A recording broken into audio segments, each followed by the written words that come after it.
This conference will now be recorded. Okay, perfect.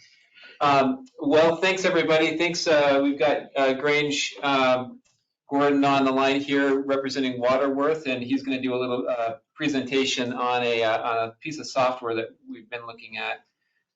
Just some background on this.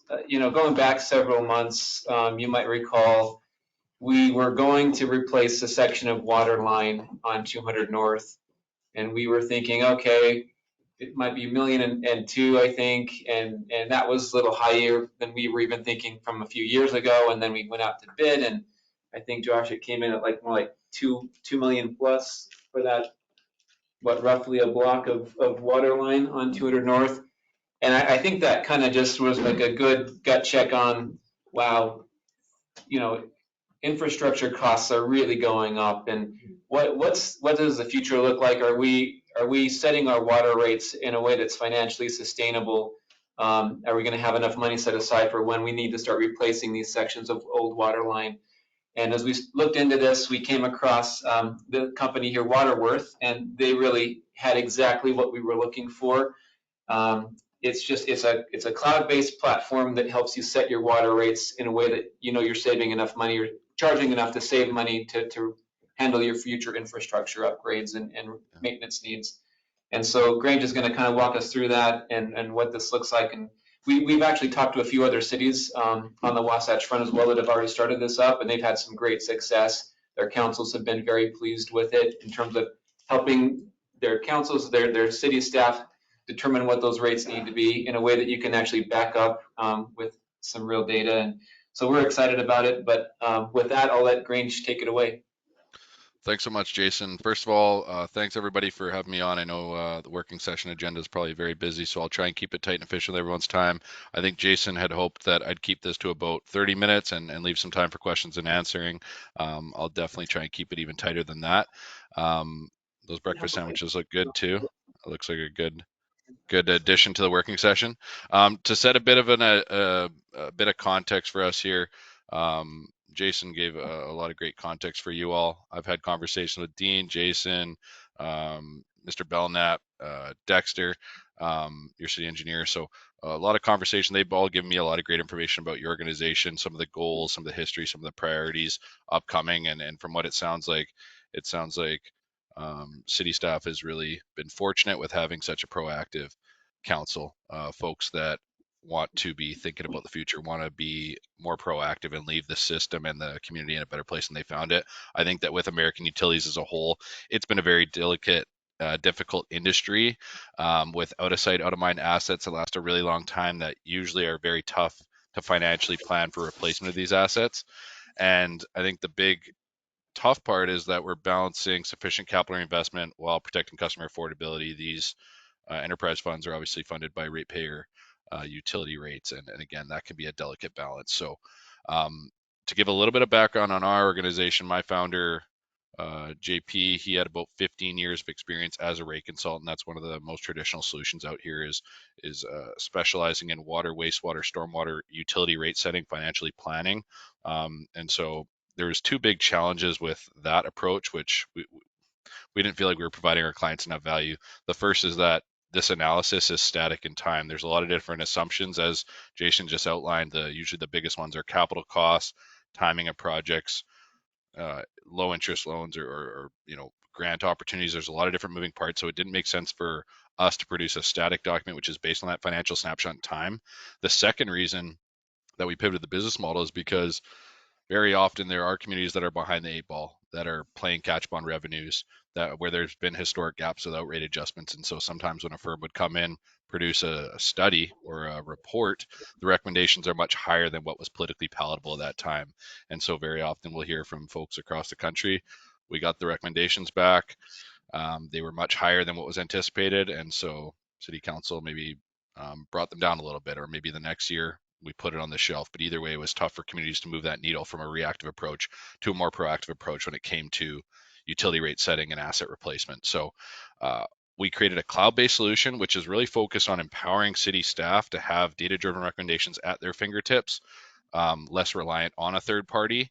it's also really focused on communicating and being transparent, providing this information in the best fashion possible for you all as city council members to make the best decisions possible. So we created a very user-friendly, dynamic, visually driven model, which I'm going to get into now. If there's any questions before that, I'd be happy to answer them. We work with a number of municipalities. We work with over 275 communities across the U.S., including over 10, I think, in Utah. I've onboarded the city of Murray, the city of Logan, just in the last couple months. So, and I'll actually be coming to town. We're going to be doing a couple lunch and learns because we're, having. I think the cities in the Salt Lake area, they have a great mindset. So we're going to be hosting an event with some of our clients and prospective clients as well come December. If there's any questions, I'd be happy to answer them now. Otherwise, I'll jump into our platform and try not to bore you, but take you through some of the capabilities that I think you'd all appreciate. Awesome. So, I'm going to start sharing my screen and we will jump into it. Can we see this all right? Mm-hmm. Awesome. So first thing I want to highlight, what we're going to be looking at today, cloud-based solution. There's nothing for your team to install or download on their end. It is simply accessed via Google Chrome web browser. The other piece to this is that this isn't just a cloud-based solution where we're saying, hey, Jason, Dean, the rest of the team, good luck. Here's X number of hours of training. It is a pretty unique solution in that it is backed by our professional support and advising team with unlimited amount of unlimited amount of hours of support and advising. So Jason and his team can click this chat button, send our team a message. We are there with you every step of the way. We have varying levels of skill on our team that would take the low-level data input off of Dean and Jason's plate. We have folks that have a lot of experience with rate setting, presenting to city councils and boards, running workshops, helping in that communication effort. I apologize. I think I need another coffee.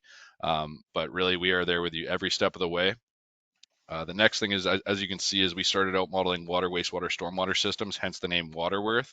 But it was really shortly driven after by city council members like yourselves saying, hey, we love seeing the information presented in this fashion. We'd like to see it for our other publicly funded infrastructure-based services, whether that's solid waste, electric, even looking at streets funds. So we created MuniWorth, our parent company, and are continuing to add different service areas based on our clients' requests.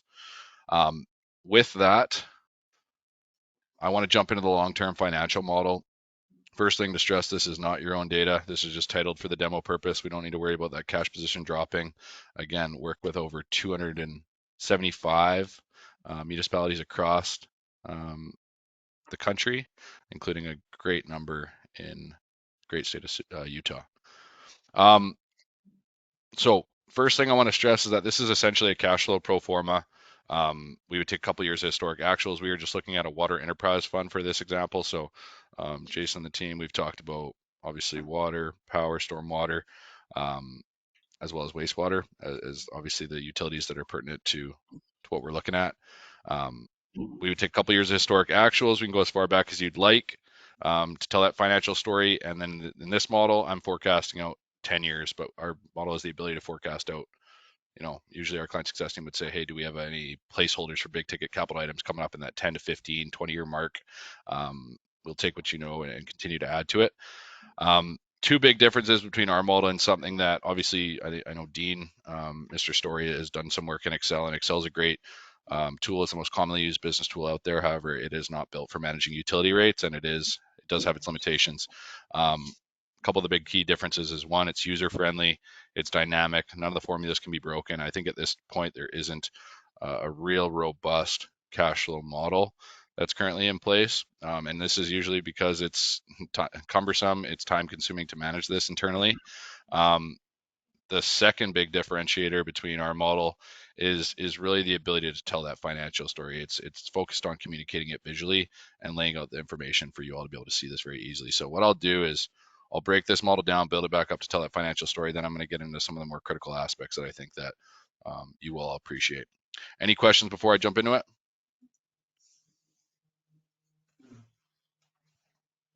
All right, so you can see I can isolate and layer different variables. For example, our operating expenses. We take a couple of years of historic actuals. We can take 2024 budget, have this growing with inflation over time. I believe the water enterprise fund is debt free right now, as is power, so that's great. There's no current debt service or proposed debt. It's one less cost to cover. Usually the less stable expense is our capital, and so this is where we take a couple of years on what's been spent in capital improvements over the last couple of years. In this example, it looks like this community has a 5-year CIP. I believe your team has obviously a list of projects that are identified.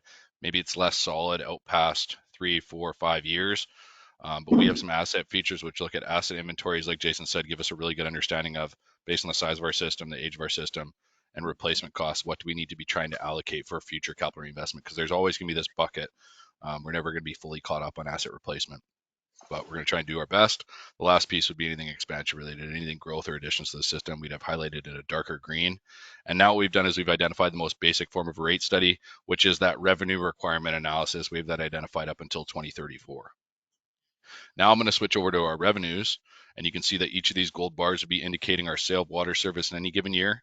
We can have different assumptions based on population growth, decline in usage, forecasted rate adjustments, any other operating, non-operating revenues, any developer contributions, impact fees, system development charges.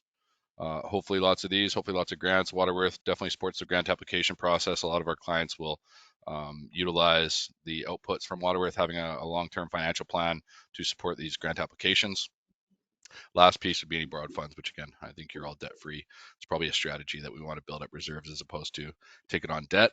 And now that we have all of our revenues isolated, once I start building the background back up of our expenditures to our revenues, we're really going to be able to see how we are stacking up in the long run. So as you can see in years 2019 through 2024, our bars, our revenues are really stacking up nicely with our revenue requirements. In these years, we would anticipate cash to be quite balanced and healthy. But as we get out in years 2025, 26, move out in the future, you can see we're not quite stacking up. We're experiencing a funding gap, and this is where we'd anticipate cash to be quite negatively impacted. And ultimately, this is confirmed with that punchline, which is that cash position. It tells a very similar story. Now, we can also keep the conversation just on cash and cash reserve policies, again, to help really illustrate this clearly. So this is something that staff can pull this up obviously during the budget process, anytime there's changes, again, informing and really presenting all this information so that you all can make the decisions on how we fix this. So at this time, I'd probably go about fixing this cash position. The first way that a lot of communities have fixed this cash position historically is, well, we don't, utility rates isn't the most fun topic. We don't want to put this burden on our ratepayers. Can we defer capital projects? And this is always an option, right? Especially when project costs are rising tremendously. But really, obviously, I think the big thing, and I won't take you through that aspect, but we can look at the impacts of deferring capital projects and how these projects would obviously inflate in cost over time. The other way, which is the more proactive approach, which it sounds like this is your mindset, you want to invest, you want to be thinking about the long term. The easiest way to fix this cash position is we need to look at rate adjustments, which again, we know are a very delicate topic, but it's something that needs to be looked at in our mind.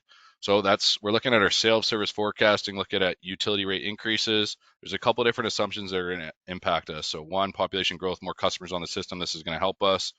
Two, a decline in usage. With your inclining block rate, you might see conservation efforts. I know water supply and is a big concern in the Salt Lake area. Some communities have seen, thanks to water-friendly appliances, water usage actually decreasing. The last piece is annual incremental rate adjustments. And these 2%, I think this is ideally where everyone would like to be sitting, right? This is slowly, gradually increasing our revenues.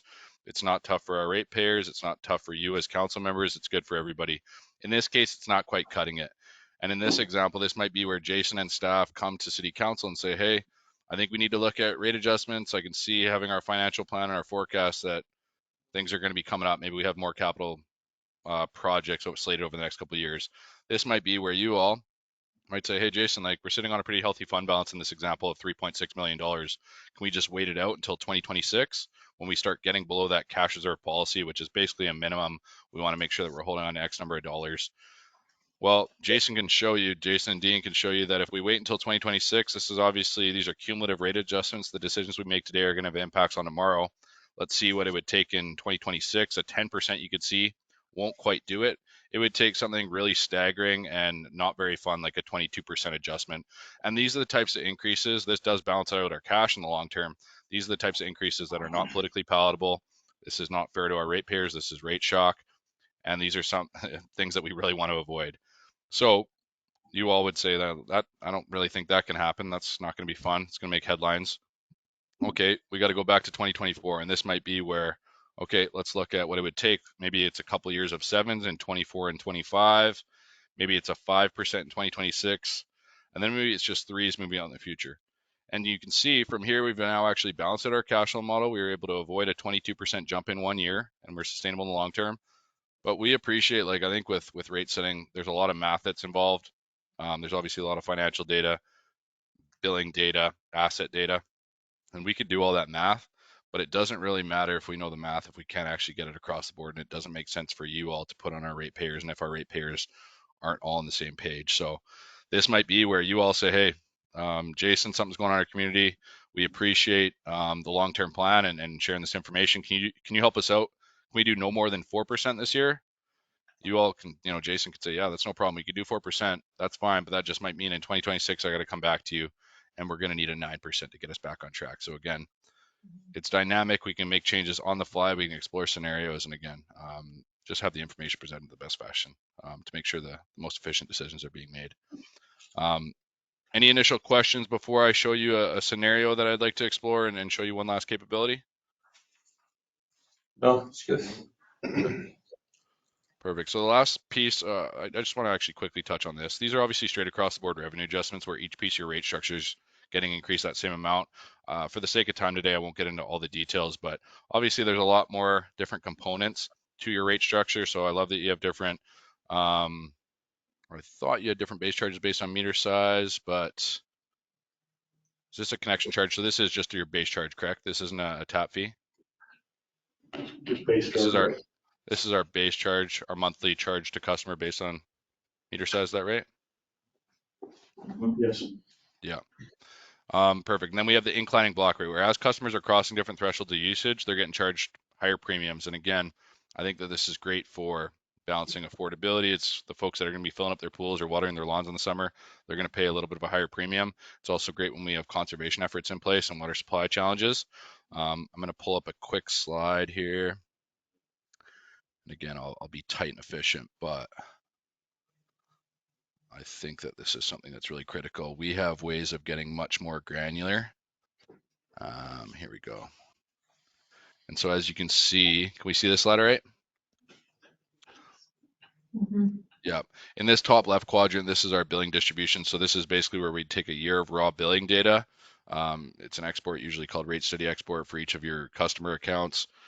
There's going to be 12 rows of data for each monthly charge. And from here, we can understand where our customers actually falling in terms of those tiers.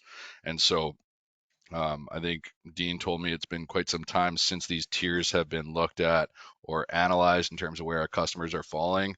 And this is really the type of data that we need to be able to say, hey, what would happen if we eliminated a tier? What would happen if we put a little bit of a higher premium on these folks? And again, this is the type of information and data that we really want to be providing you all so that we can, when we're coming for when city staff would be recommending a 6 or a 7% revenue adjustment, well, where are those revenues coming from, and making sure that it is equitable and fair. I know there's not a whole lot of industry; it's primarily a bedroom community, which again makes the importance on this inclining block rate that much more vital. So, with that, we can also look at things such as billing equity. I won't get into it too much, but there's a lot of different data points that we would want to analyze, which can get a lot deeper than overall revenue adjustment. All right. The last piece I have before I open it up for questions is how we can explore different scenarios and how city staff can also collaborate with each other. So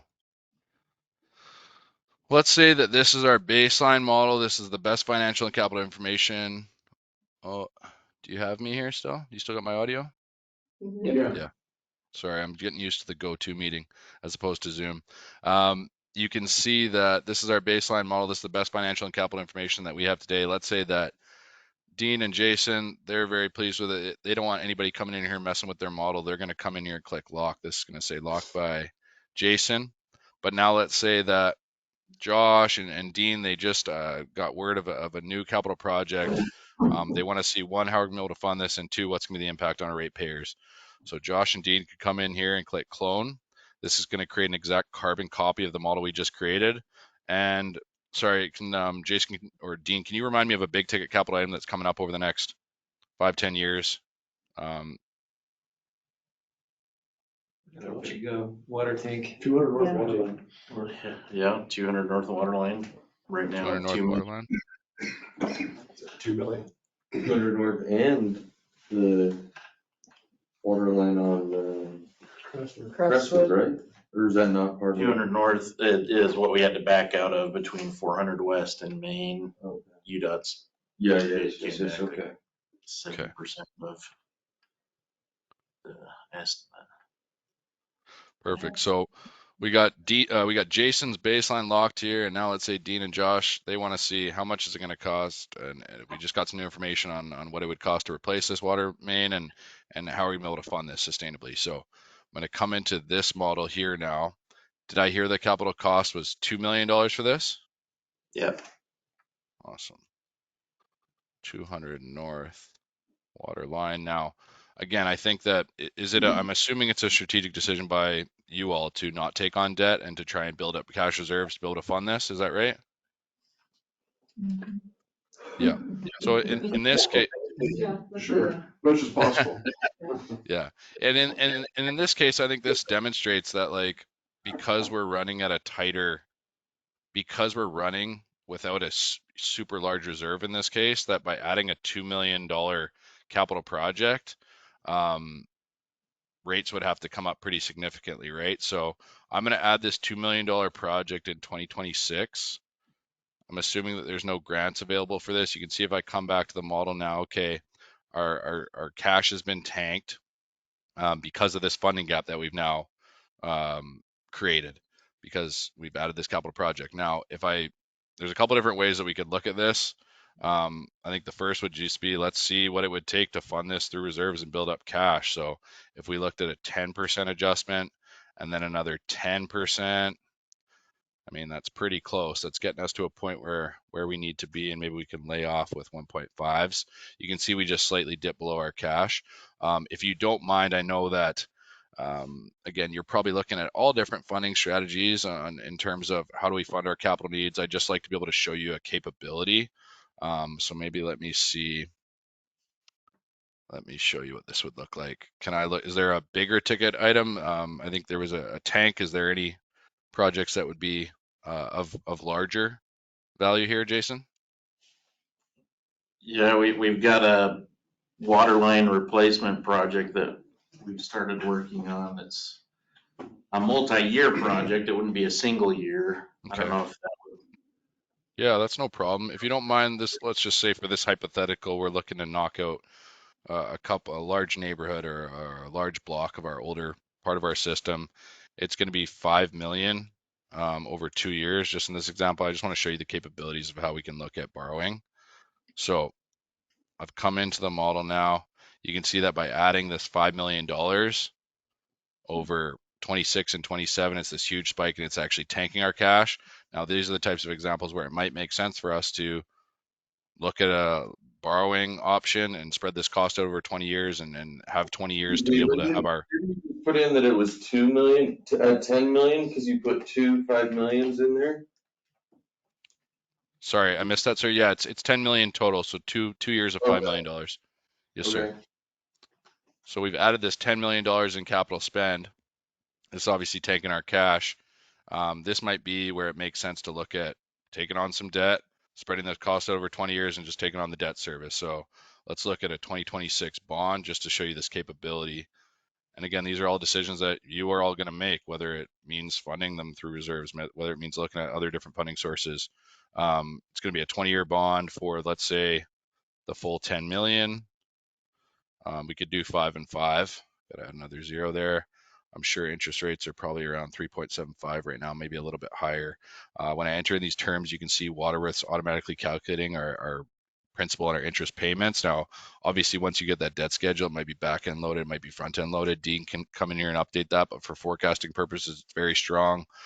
We can also track your debt service coverage ratio. If we come back to the dashboard now, you can see, okay, well, this has really helped us in terms of not tanking our cash immediately, but what's really hurting us now is obviously the debt service that's come on board. So again, this is where you all can look at this and clearly demonstrate this to your to the public and to ratepayers running a workshop. Hey, in 26 and 27, we're trying to knock off a big block of water main replacement. It's going to be $5 million over 2 years. To fund this, we looked at borrowing so we didn't have to jack up rates in a short period of time. But what's really hurting us now is this proposed debt service is jumping up from $420,000 in this model to just over $1.1 million. So how does this impact us now? Well, now at least we have more time to be able to try and increase our revenues as we start dipping below our cash reserve policy in about 2028. Let's see what it would take. And so I know we had 477. If we could get this more to a 7, and then rather than these being 3s, maybe we could get, maybe we might need a little bit more aggressiveness, but you can see that we're pretty close. Sure, we're dipping a little bit below our cash reserve policy. This might be where Mr. Story isn't too pleased, but maybe we can live with it.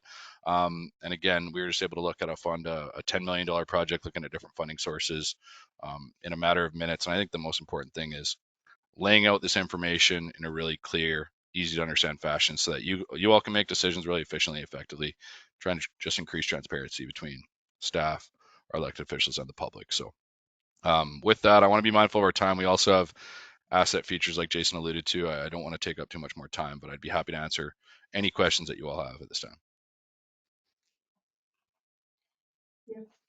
Okay, so I have a question. So what is the benefit of bonding and then paying off a bond debt rather than say, take a 5 years of putting that 7% into a cash reserve and then start your projects basically using your own cash and paying yourself back with that debt service? Otherwise, you're just paying interest on the money that you got from the bond. Yeah. 100%. If you have the resources where you could do an interfund transfer between the general fund, or you had a reserve built up where you could fund a big ticket item in a short period of time, it would always be more beneficial to go and pay through reserves. Absolutely. I was just showing you a capability. I think a lot of communities aren't in that place where they have sufficient reserves built up to be able to take on big ticket capital investments. And sometimes there are going to be specific projects where it's a big upfront cash expense. Does your product have the ability, like Mike was saying, like if we decided to fund it from like the general fund, would we be able to take that into consideration with your software? Absolutely, yeah. We can show transfers in and out of different funds, and showing the associated payments with that. Absolutely. I'll just say that Dean and Josh and I, we met with Lyndon down in Utah County. I guess it's been 2 months or so, and they've been using this for now a few years, and just had a really great review of it, having now done it for a few years, and their council as well is really pleased with it. Just the ability to kind of see instantly in a graphical model what the decisions mean. Like, hey, if we do this rate this year, what does it mean for next year? If we hold off on doing a rate increase this year, what does that mean for what we'd have to do next year in order to continue to fund our future needs? And having that kind of data, instantly available has just been really helpful in those discussions, because we're talking about, obviously big dollars and setting rates and things. And sometimes I feel like we have these discussions and it's kind of like, well, what if we did this? Well, we're gonna have to go back and look at that. And this allows us to just instantly see that and just have a much more, I think, efficient and productive discussion when we're talking about this. And so we're really excited about it. Obviously, we know that we've got big needs in the future. We don't know exactly if we're saving enough sometimes. And I like that this also has, we're talking about water specifically here, but this also has the ability to be used for power and other utilities. So can be a great tool. So it ends up being the same information that Dean's able to give us, but just much quicker. Much quicker, real time. But, yeah. And he doesn't have to go recalculate it. Thinking. It's really, you're right. I mean, you're talking decision-making tools. Yeah, you're talking scenarios, what if we do this, adjusting that real time, as Dean said, to see. While we're having our budget meetings, you're able to pop that in and graphically see it, which just, Yeah, just, okay, for just decision making. So, and I think this was said, but can you also plug in like road maintenance, sidewalks, and all sorts of different All types of budgetary projects, You items? can use it for any utility, for water, for sewer, for power, roads, Yeah, they showed that up front. buildings, perhaps. I can see the benefit of how you can compare all of it to each other once you plug everything in. Well, I think it also gives us the look back ability. We make a decision and then we say, wait, and then we can look back and say, okay, this is what we decided, and based upon that model, this is what we're getting, so. We have the flexibility of having that data, And explaining it to the public as well, like True. long-term, this is our goal and objective. for sure. And for Yeah. future councils, I think it'll be helpful. To be clear, this is just a software program for that. Correct. If I could add a couple pieces, I love that dialogue. I think that it is definitely focusing on communication. The point about Dean having the capabilities to run some of this math internally, it's absolutely true on the long-term financial model. Obviously, Dean has a lot of experience. We want to create something institutionalized. We want to create something that's quick. Dean's time is very valuable. We want to create something that is efficient and effective. I think in terms of there are a lot of capabilities of Waterworth that and it's no knock on Dean. I don't think many folks have this handle, but Dean really stressed that one of the biggest things we don't feel like we have a good handle on is long-term capital reinvestment needs. And from an accounting perspective, we need to be accounting for depreciation and make sure that we're funding that. One of the biggest things that we're seeing is that, one of our asset features look at this, is that the historic cost of when these assets were put in the ground 50, 60, 70 years ago, the replacement cost has risen so tremendously so that depreciation is not even close to enough, right? If we're talking that entire amount of depreciated asset in a reserve fund, well, then when we come to actually replace it, it's gone up exponentially. So that's one thing that I think is really specialized that we focus on. The other piece is that this is really complex math in terms of looking at your specific components of your inclining block rate and the way that you are setting rates. I think one of the tough things with utilities is that so much of your costs are fixed, yet so much of your revenues are variable dependent. And this is really complex math. We give you a really user-friendly model to look at this. The last piece I would say is this is definitely a cloud-based solution that is focused. That's our primary focus. But because of our indirect competitors being rate consultants, we appreciate that this is a delicate topic, and we have folks on our staff that I don't think many softwares would allow for unlimited support and advising hours or presentations to you all. So that's something that we do very regularly with our clients, is helping the communication effort and take the low level data input off of your team's plate. So it's a little bit more than just a cloud-based solution, but we are no longer in that consultancy background, consultancy business model, sorry. One more. Yeah. I have one more question for you, because you have Please. to dumb it down for me, because I'm No not problem. savvy. So would this be capable if you had all of the Kaysville City information in there with all of our rate structures in there, that you would be able to project on a one sheet deal that we would be able to give to the public to say, that would actually list our capital projects, list what we're doing, show where we are money wise, show what our investment strategy is, and how much we would have to do percent wise in order to stay with and keep these projects going? Is that something that we would be able to publish and give to the public? Yes, sir. Absolutely. So very regularly, our team will create reports. And again, I think the visuals help put it in a format so that the public really grasp it.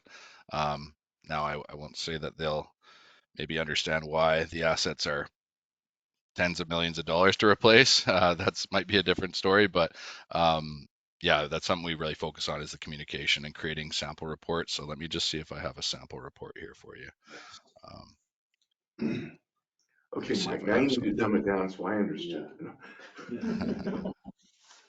Yeah, this is the type of report that we created for our client in Chillicothe, Ohio.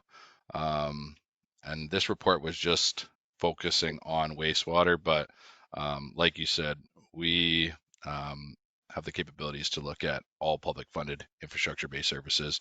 We've actually done a lot of general funds and looking at millage rates, tax rates. This is specifically looking at their sewer fund. You can see, and our team created this presentation out of the visuals from our platform. You can see that what they were facing was approximately $60 million in wastewater treatment plant improvements. They were looking at a significant amount of borrowing because I hope this kind of answers this question earlier about why would we borrow now. Again, I think anytime we have reserves or the ability to transfer through funds, have a interfund loan, that'd probably be a best option. And we created 6 different options for Chillicothe and how to fund this. So with a capital improvement surcharge and looking at associate rate adjustments with that, looking at the billing impact, again, I won't get into all the details, but we basically laid out 6 different options, which ultimately City Council selected one of these, but we presented this at a workshop where public was available. That's good. Good data. They have different codes and stuff. Grange, could you touch on really briefly the cost for the water platform, water model? Yeah, absolutely. So we take each community service population into account. There is no implementation fee for our services. We take care of that as a proof of concept. Let me pull up what we have. I believe I excluded the cost of service analysis, Jason, because I don't think there's any huge inequities with your customer basis being primarily residential. So let me just confirm. Yes, I did exclude the cost of service analysis piece. So this was a proposal I sent over to Jason and his team in August. Some of the key features, we obviously just spent most of our time going through the long-term financial model. We didn't have time to get into the asset replacement schedule. I showed you a screenshot. I think the rate design is another piece where we'd be able to understand how our customers are using water, therefore how should we structure our inclining block rate, and it's the same on power, same on stormwater, looking at impervious surface. And coming to pricing, we take care of implementation. There's unlimited number of users or licenses. Again, unlimited support and advising hours. So we really want this to be a partnership where you think of us as a specialized member of your team. And we take it, we do it by service area, meaning each utility. So the big 4 that we were focusing on was water, electric, stormwater, and streets. We obviously offer a little bit of incentive for adding service areas where you get a bit better value. So if we just want to start off with water, as a chance to see what it's like to work with our team in the model, it would be an annual subscription of $99.50, so just under $10,000. So then each add-on, water, power, storm, streets would be an additional fee. Yeah, incrementally less though. Correct, yes. So saying we did all 4, how much would that be? 25. Okay. Yeah, it'd be the 24.9. Now, the only other thing I told Jason is that we have done a lot of multi-year subscriptions. This is where I can offer a little bit of a break. And so I did provide a 3-year subscription where our prices are set to increase by 5% annually, being transparent. So not only would you avoid the 5% inflationary cost, but I can also knock a little bit off the top for the multi-year subscription. So just another option, but as well. Okay. Awesome. Well, thanks so much for having me today. If there's any other questions, Jason, please don't hesitate to relay them to me via email. But also, I will be coming to the Salt Lake area. I'm very excited about it in December. So maybe a few folks will come to our lunch and learn. We're gonna have some good meals and have some fun connecting and networking. So Jason, thanks for setting this up. I'd love to connect with yourself and Dean and the rest of the team. Thanks, City Council, for having me on the working session today. Thank you very Thank much. you. Have a good. So obviously we see some value in this, and we could wait and kind of budget for this next year, but also recognizing the value we could. As we get do into our it now. decision-making process starting in January, February. Exactly. It's early enough that if we say, hey, let's do this now, at least just do the water, one for now, just take a start into this. We could have that useful for us in the discussions coming, January, February. So we wanted to kind of visit with the council on that. Normally, we obviously don't like to throw new things, items that weren't in the budget, but this one just seems like it has some value, and as long as we've got Dean still with us, it's nice to get some of these things off the ground. I'm not suggesting that you're leaving anytime soon, but Don't get excited about this. But this is in direct response to us asking for some planning tools. And so I appreciate the research that he spent and you guys have all spent in trying to find some software that will help us make educated decisions. Because we want to have some capital improvement goals and planning. And so we're not surprised all the time, going, wait, what? So thank you for doing that. I think it's great software. It would have been a nice tool to have 15 years ago. Yeah, it would have been so Before, nice. these huge Changes inflationary in costs that we've costs. experienced. So one of those unpredictable though, I mean, like, who would have never known 6 years ago that what would happen with construction, Yeah, that's true. COVID and everything, and so. Like Maybe some of those projects would have been done though. Right. But we wouldn't have done Yeah, that's probably true. Yeah, so I would imagine there's multiple other folks out there that do this kind of work. We've looked around. I have not found anyone that does quite. We actually was one of our early questions, like who else does this, and really, frankly, haven't not found anyone else has done anything quite like this. So they've kind of got the corner on the market. Everybody that I've talked to, at least in Utah, and I even talked to a lot of my folks in St. Louis that have been using this, and it's the only one that I've come across that really does exactly what they're proposing. The tractors, everybody you talk to has been happy with. Very happy, yeah. I talked to a good friend of mine in St. Louis who's had the same things like people in Linden said, like the council absolutely loves this. It's really helpful in our discussions and making decisions, and love the transparency with the public. They can see it pretty easy, graphical model of what, what we're doing and why. Oh, go on, yeah. Well, at the very end there, I don't want to. At the very end, he said, yeah, about 25K, but then if we do a 3-year subscription. So what does that look like? Is that 25 a year? 25 a year. 1,000 a year. If you're to do all 4. Okay, 75. So it'd be water, it'd be power, it'd be storm drain and roads. Okay. And so about 75,000, but then if we do a 3-year subscription, then it was like 60 something thousand. Yeah. But we still only pay, we divide that into 3, right? Right, put it on your budget. We don't have to pay it up front, or Probably. do we? That wasn't very clear. to I'm me. not sure Yeah, whether it's up front or Kevin, on not. that. I think you usually do. I mean, Well, they said it- that's why they're not bumping you the 5% a year, and then if you keep going past that 3rd year, then all of a sudden you're 15%. I mean, or whatever, 555. But So other than the chat function where you can ask questions, what service are you getting after you have the software, of access to the software?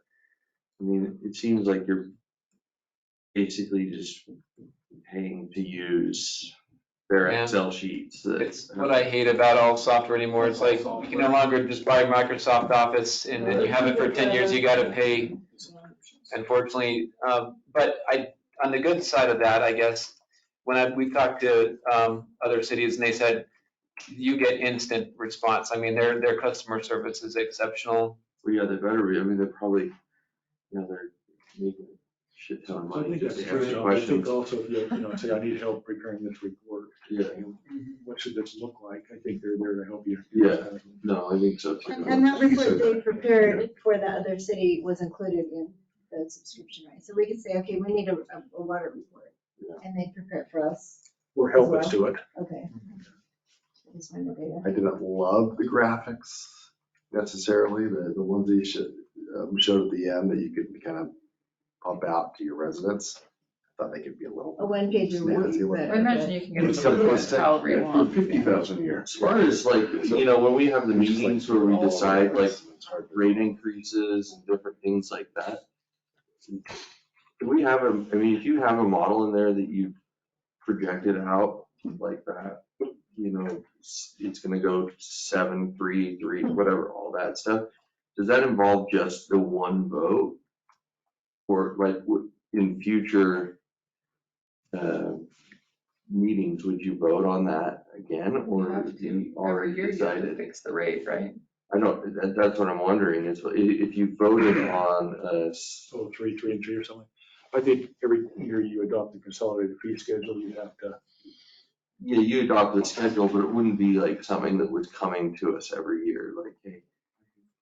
Yes. Because that's, Have to. You have to, because it's the whole truth of taxation kind of stuff, and it would just be easier. And So- we currently do that to some degree of, hey, as part of the budget process, here's the consolidated fee schedule right. with whatever the adjusted items are. And if you were committing at this point in time to, hey, you know, for the next so many years, let's do every year incremental. Each subsequent year, here's the incremental increase, are we approving that? Next year, here's the incremental, are we approving that? because how many years have we been at zero? Like, how many times have we been zero in increase on, say, water? Raising water rates. Yeah.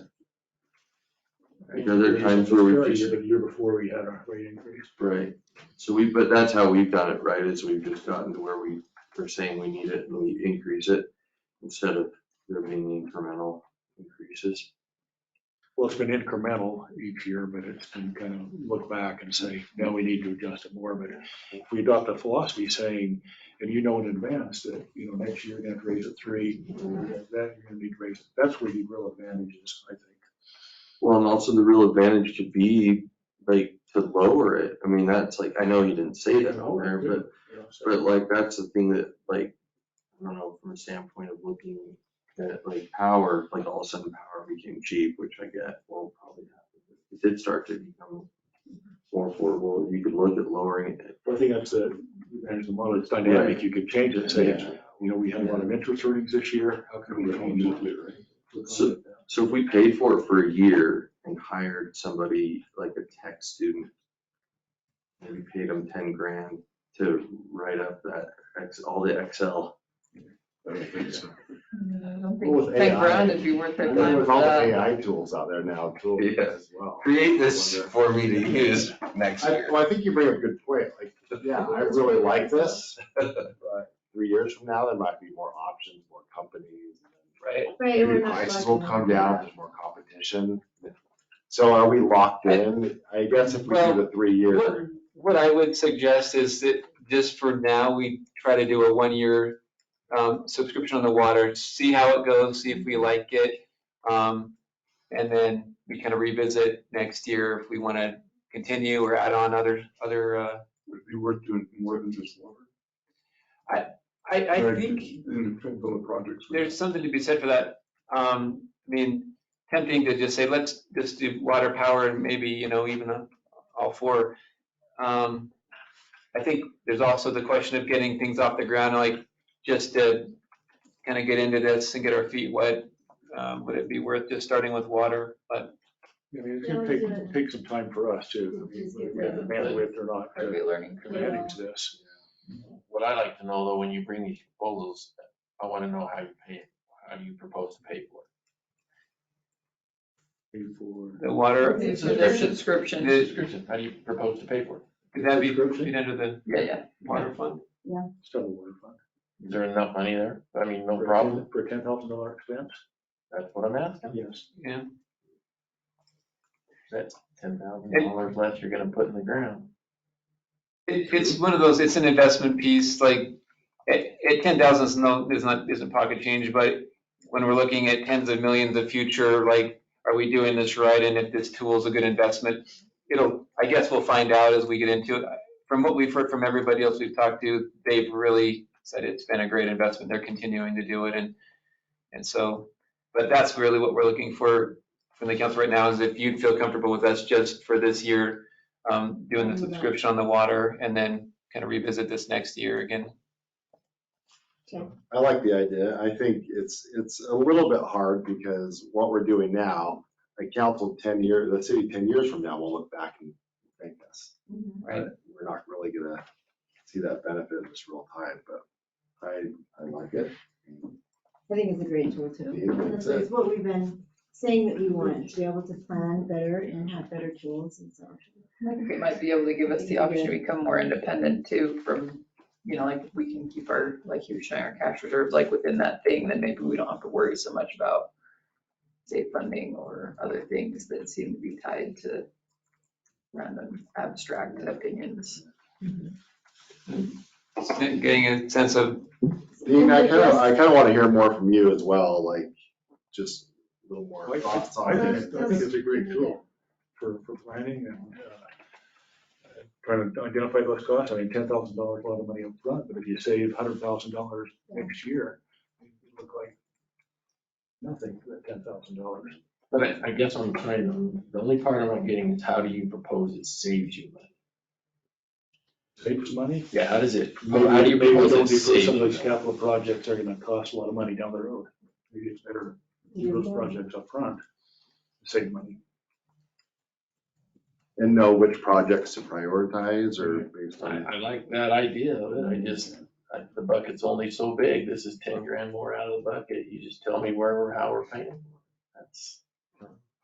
I think it's just a good planning tool, just to, look at, okay, here's what our plan is, we can feel good that there's value to the residents too, I hope that there's transparency, and here's what we're doing, that we're planning, we're looking ahead, and not putting ourselves potentially in that situation of, hey, we've got, all of a sudden a surprise $10 million of projects to do, and we didn't save enough money to do them, and now we've got to raise rates way more rather than easing into it. I think it just helps us.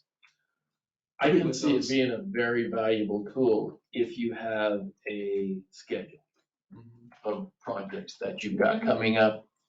But I don't see it as the shock and awe doing you a bit of good, like if all of a sudden you get the 200 North project says if we do it now, we can save money. I don't see how it helps you in that at all, but I can see how it would help you for a long-term planning tool. Ties it to a capital schedule. Yeah. And of course, you're gonna have those surprises, You always the water do. line from 1.4 to Yeah, 2. no. Sure. But if you've planned for it using a tool like this, and you've increased your rates to where you increase the amount you have in your fund, and then it goes from 1.4 to 2.2, you're that much farther ahead. And you haven't put it off. Maybe defer a different project and move ahead with that. It's just a planning tool to help you be able to optimize what you do have. I think it can also take politics out of it with future councils as well, like artificially keep things low. Right. It looks good, but then it just hurts in the long run. And I feel like It's hard. I wish we had this 10 years ago. I think our city would be in a different spot today. Do we have enough consensus? Oh, we're not supposed to take. I know we're not action voting, I'm just saying, but Giving at least So to just give, wink. to give some support to move forward I'm Yeah, not. to us. I think, and this isn't something that would take a formal motion of the council. It's 10,000. We could just do that without. I just wanted to do it without. No, get appreciate some the feedback, heads yeah. up, because I think too, it's being a salesman myself, I know how easily you can get talked into joining subscriptions, different types of things. We appreciate you bringing it to us, so. Okay, thank you. Perfect. Well, now the real The fun painful stuff. stuff. So the biggest agenda item this morning is just talking about some of the large capital projects that are on the horizon. So, oh, thanks, Steve. It's perfect. So I guess these individual packets. Okay, perfect. Everyone take. Let's start with the building. Oh, thanks. Sorry. Perfect. Great. Take one and pass around. So we've been looking at some of these large building projects, the Ops Center, the library, the gymnasium, fire station, as well as some major road projects coming up soon, like 200 North, Crestwood, Angel Street Extension, et cetera. And this isn't, just to be clear, we're not getting into sort of a budget, session here in terms of, hey, here's how much it's going to cost, and we're looking for your approval. This is more of an opportunity for us at a high level to talk about some of these projects and give you an update as where we are with them, and get some feedback as we kind of prepare for the coming budget cycle and we start drafting a budget So really, I've kind of broken these down into just the major projects. The capital asset listing here, the orange page, that's what was in the budget that was approved this past June. Just kind of, it's got a lot of placeholders for projects in the future years. We've got some updates on those. So just to start with, we wanted to talk about the op center. You might recall back in 2022, the city engaged with CRSA architects to do an analysis, a feasibility study, needs analysis on the op center. And they came back with a proposal that would cost $36 million for a new basically power building, and then upgrading the op center and doing some site improvements. And those numbers are now up to almost $40 million based on, inflation. Obviously, we're not going to do a $40 million op center project. So we've been spending some time with, all right, how can we still meet the needs? The op center was built 30 years ago. The city's doubled in population and then some since then. And our operation has grown, and the age of the building is, it's in need of some updates as well. We have a fuel island pump that's at the end of its useful life and needs to be replaced and relocated. Things like that. We have, we need to bring our equipment and vehicles out of the weather and put them under covered storage to preserve and extend the life of those. And so we looked at how can we do that in the most cost-effective way. And what we'd like to do, rather than the model that we had looked at, the $40 million option, is do something that would probably cost perhaps $4 to $5 million. And that would be taking the op center offices up front and bumping those out a little bit to create some extra workspace there. Building out into, where the grassy area is out in front of the op center. Yeah, just kind of pushing that out for some extra square footage. As we've grown, we need that extra square footage. And then also, like I said, the fuel island needs to be relocated and replaced due to its age, and then the covered storage. So those three things are what we're looking at. We think that we could do that for somewhere around $4 million or so. We haven't really gotten into the weeds yet with the architects, but that's kind of the approach we're taking. And I really credit Cole and Josh and Brian for being willing to just be team players on this. I mean, obviously, it'd be great to see a little more there, but this moves us ahead. And we think it doesn't mean that we're not going to need a new building someday. That power building we still think is in the future, but we think this pushes that off maybe 8, 10 plus years into the future rather than now. But doing this stuff now, the fuel island, the covered storage, bumping that office space out front, it's stuff that we're still going to need regardless. And so it's not like we're just doing a Band-Aid now that's going to have to be ripped off later, and it provides value and gets us, I think, another 10 years before we need to spend maybe a lot more money. So again, Still feels like that. Well, it feels like a Band-Aid, but it's usable space. So Yeah. it's not just delaying it, it's making use of the facilities that we have and then fighting it big in 10 years when we do need to do something, And to that point, some of this is, it's almost like we're building some of that future project a little bit at a time, the covered storage and some of the fuel island improvements were part of that overall 35 and 40 million. So doing some of that now. So just a question, because it does appear to me that this is just a Band-Aid approach, where I feel like the power company at least has the ability to pay a bond. And there's no question that, in my opinion, they need a new facility. So I guess what I'm saying, I feel like this is a Band-Aid approach where I feel like with the revenues that we make, specifically on the power funds, even though we had to raise the funds a little bit to pay a bond debt, a 20, 25-year bond debt, and build that power building now, which would free up all the space that they have inside the current shop which would give that to Public Works and Parks or whatever. And we could include in that, because this makes sense, because we could build the fuel island with all of that and be all within that bond. And it seems like it would put about a 25-year life on, or 20-year life on the current shop, and get the new power building in there, and we'd be able to do a lot of these other things that we need to do. So I'm a little bit feeling, and I feel like the one thing that we have, the advantage that we definitely have, is that the power company has the ability to make a bond payment.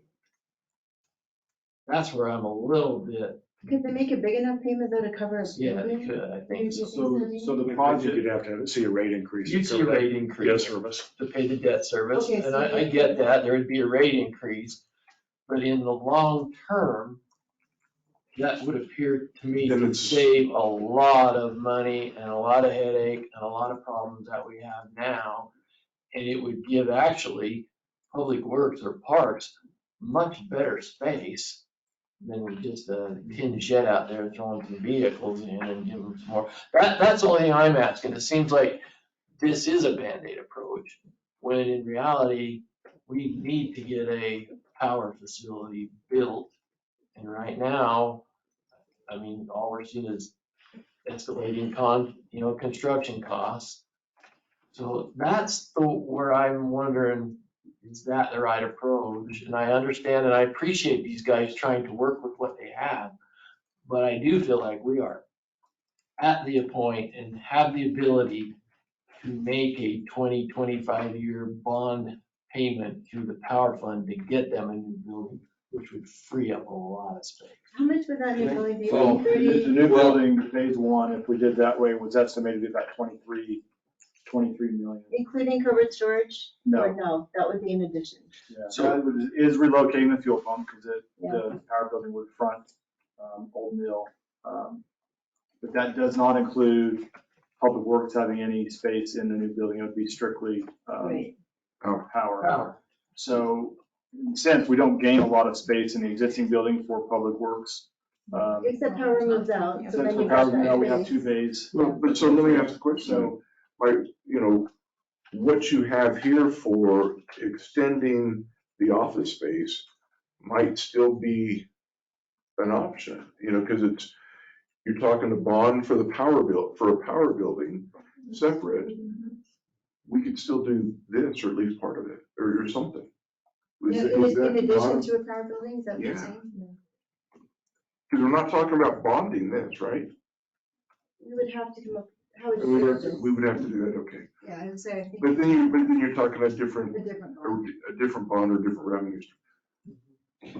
So that if you're I don't- saying I that, just- you can situate a bond so the bond will cover the entire power portion, and you can increment it, say 90% of the bond payment goes to this, 10% goes to this, which would do what you're saying, To do both. and do both, just like when we did a municipal, we built a city building and a police station.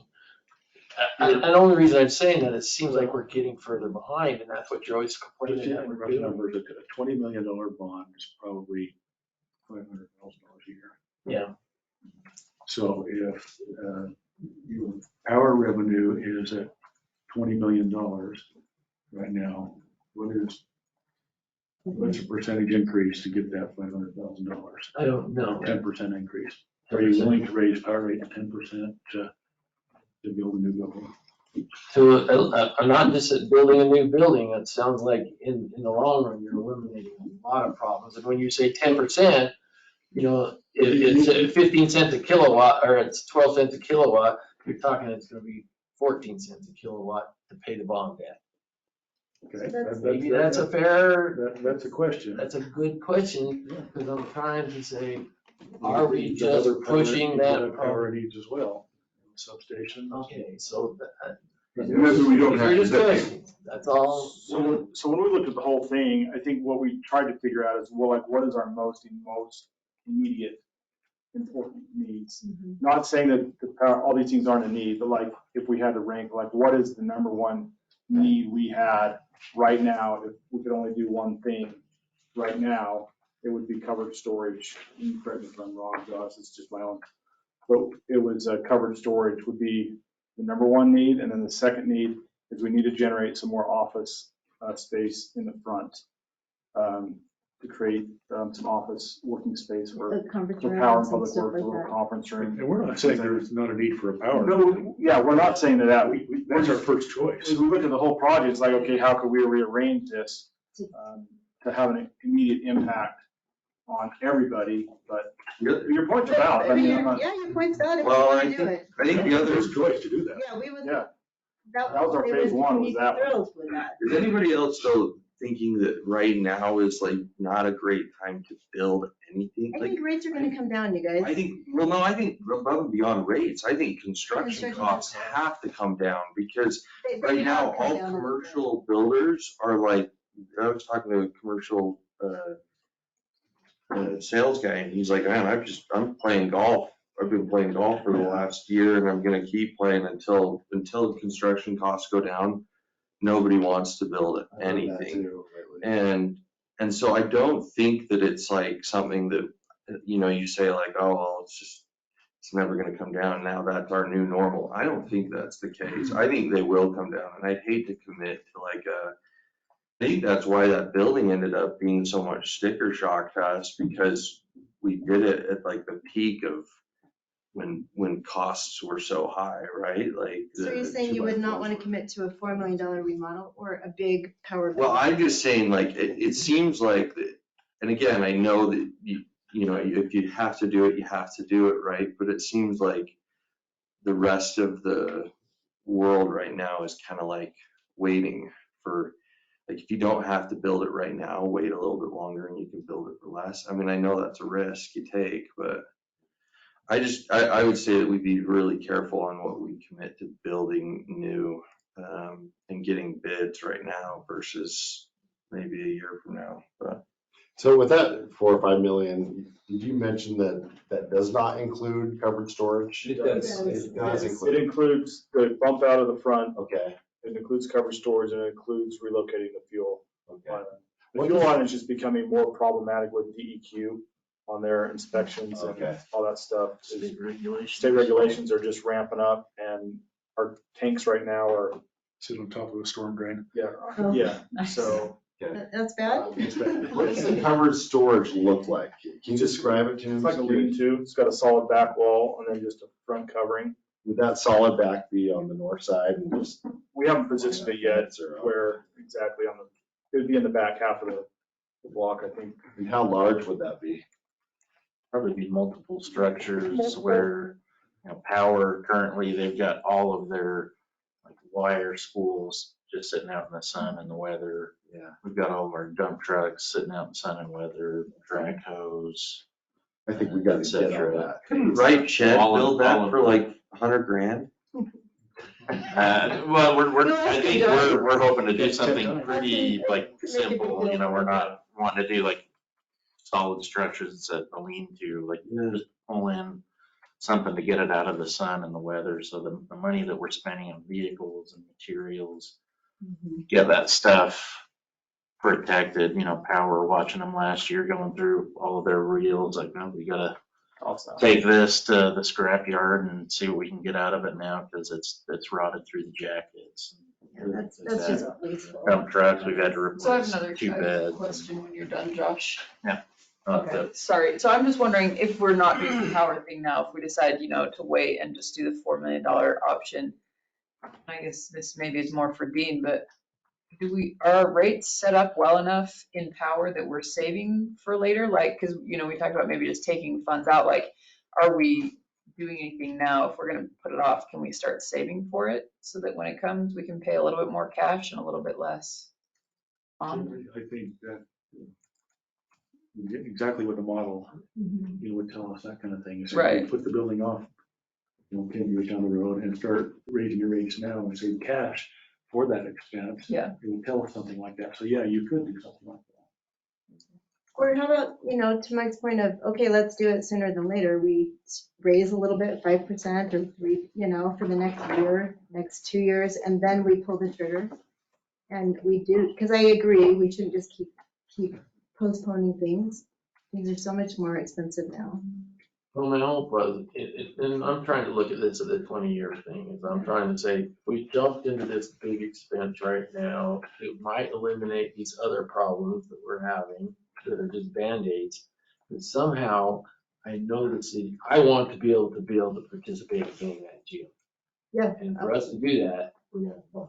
Yeah, yeah. And so, this would be set up through the rate structure of the power, where the other bond would actually have to be a tax increase. And that's my biggest, is trying to get them all, but if we do 4 million now on something that we have to bond for, then. I think the 4 million, what I would recommend is you would issue revenue bonds to be paid back with power, water, and storm drain. So they share in that debt service, and it'd be minimal. You wouldn't have to raise rates very much. Yeah, I tend to agree more with that, because even looking at my own power rates, I've been flipping off lights like crazy lately, because my rates went clear up, and I'm just like, what's going on? And I'm hearing from a lot of residents you see online, It's on a Facebook lot of people, it's just like, it's jumped so much, and everyone's kind of panicking, that I think that should definitely be taken into consideration. I got my kids married, so mine went down. I paid for it otherwise. I don't know why mine went up. Just a question. It's a good, yeah, Okay, yeah, yeah, we just try to look at it from a yeah. different perspective, just. Well, and appreciate what you're doing. I mean, honestly, I know you guys, your first priority would be, yeah, let's build it. So Yeah, we are. the fact that you're saying, okay, we can live with this and this would Well, but work. they're also based upon that we keep pushing it off. Yeah, And so for sure. we have been very reticent to move forward with it. Right. I think it's, you're almost at a time where you have to take, Do it, yeah, get it over with. you know. Mhm. I'd love to be able to wait and do this when we bury the, we retire the City Hall Police Station, or at least one of them. Pioneer Park, when is that? This year, and that helps. What's that? It's impact fee money, but yeah. Well, it's still money. It's debt, right. But that's about 300,000. Two. 208. Okay, just over two, okay. So I would be curious to know what type of options there is with covered storage in addition to space that you can work out of. So I was just up at Hill Air Force Base. They have a problem getting MILCON funding for Everything. to build structures to service the F-16s. So they built these huge tents, and you would not know you're inside a tent. Like, it is very nice, and it's a very comfortable work environment. They did that just to save on cost dramatically, and I'm just curious what type of options there is in that regard. We haven't gone down that road yet, so we're just as conceptual on what, I know the question, how do we pay for part of this? So in our current budget, we budgeted 100,000 for interior upgrades to the current existing op center, because we've been continually doing that.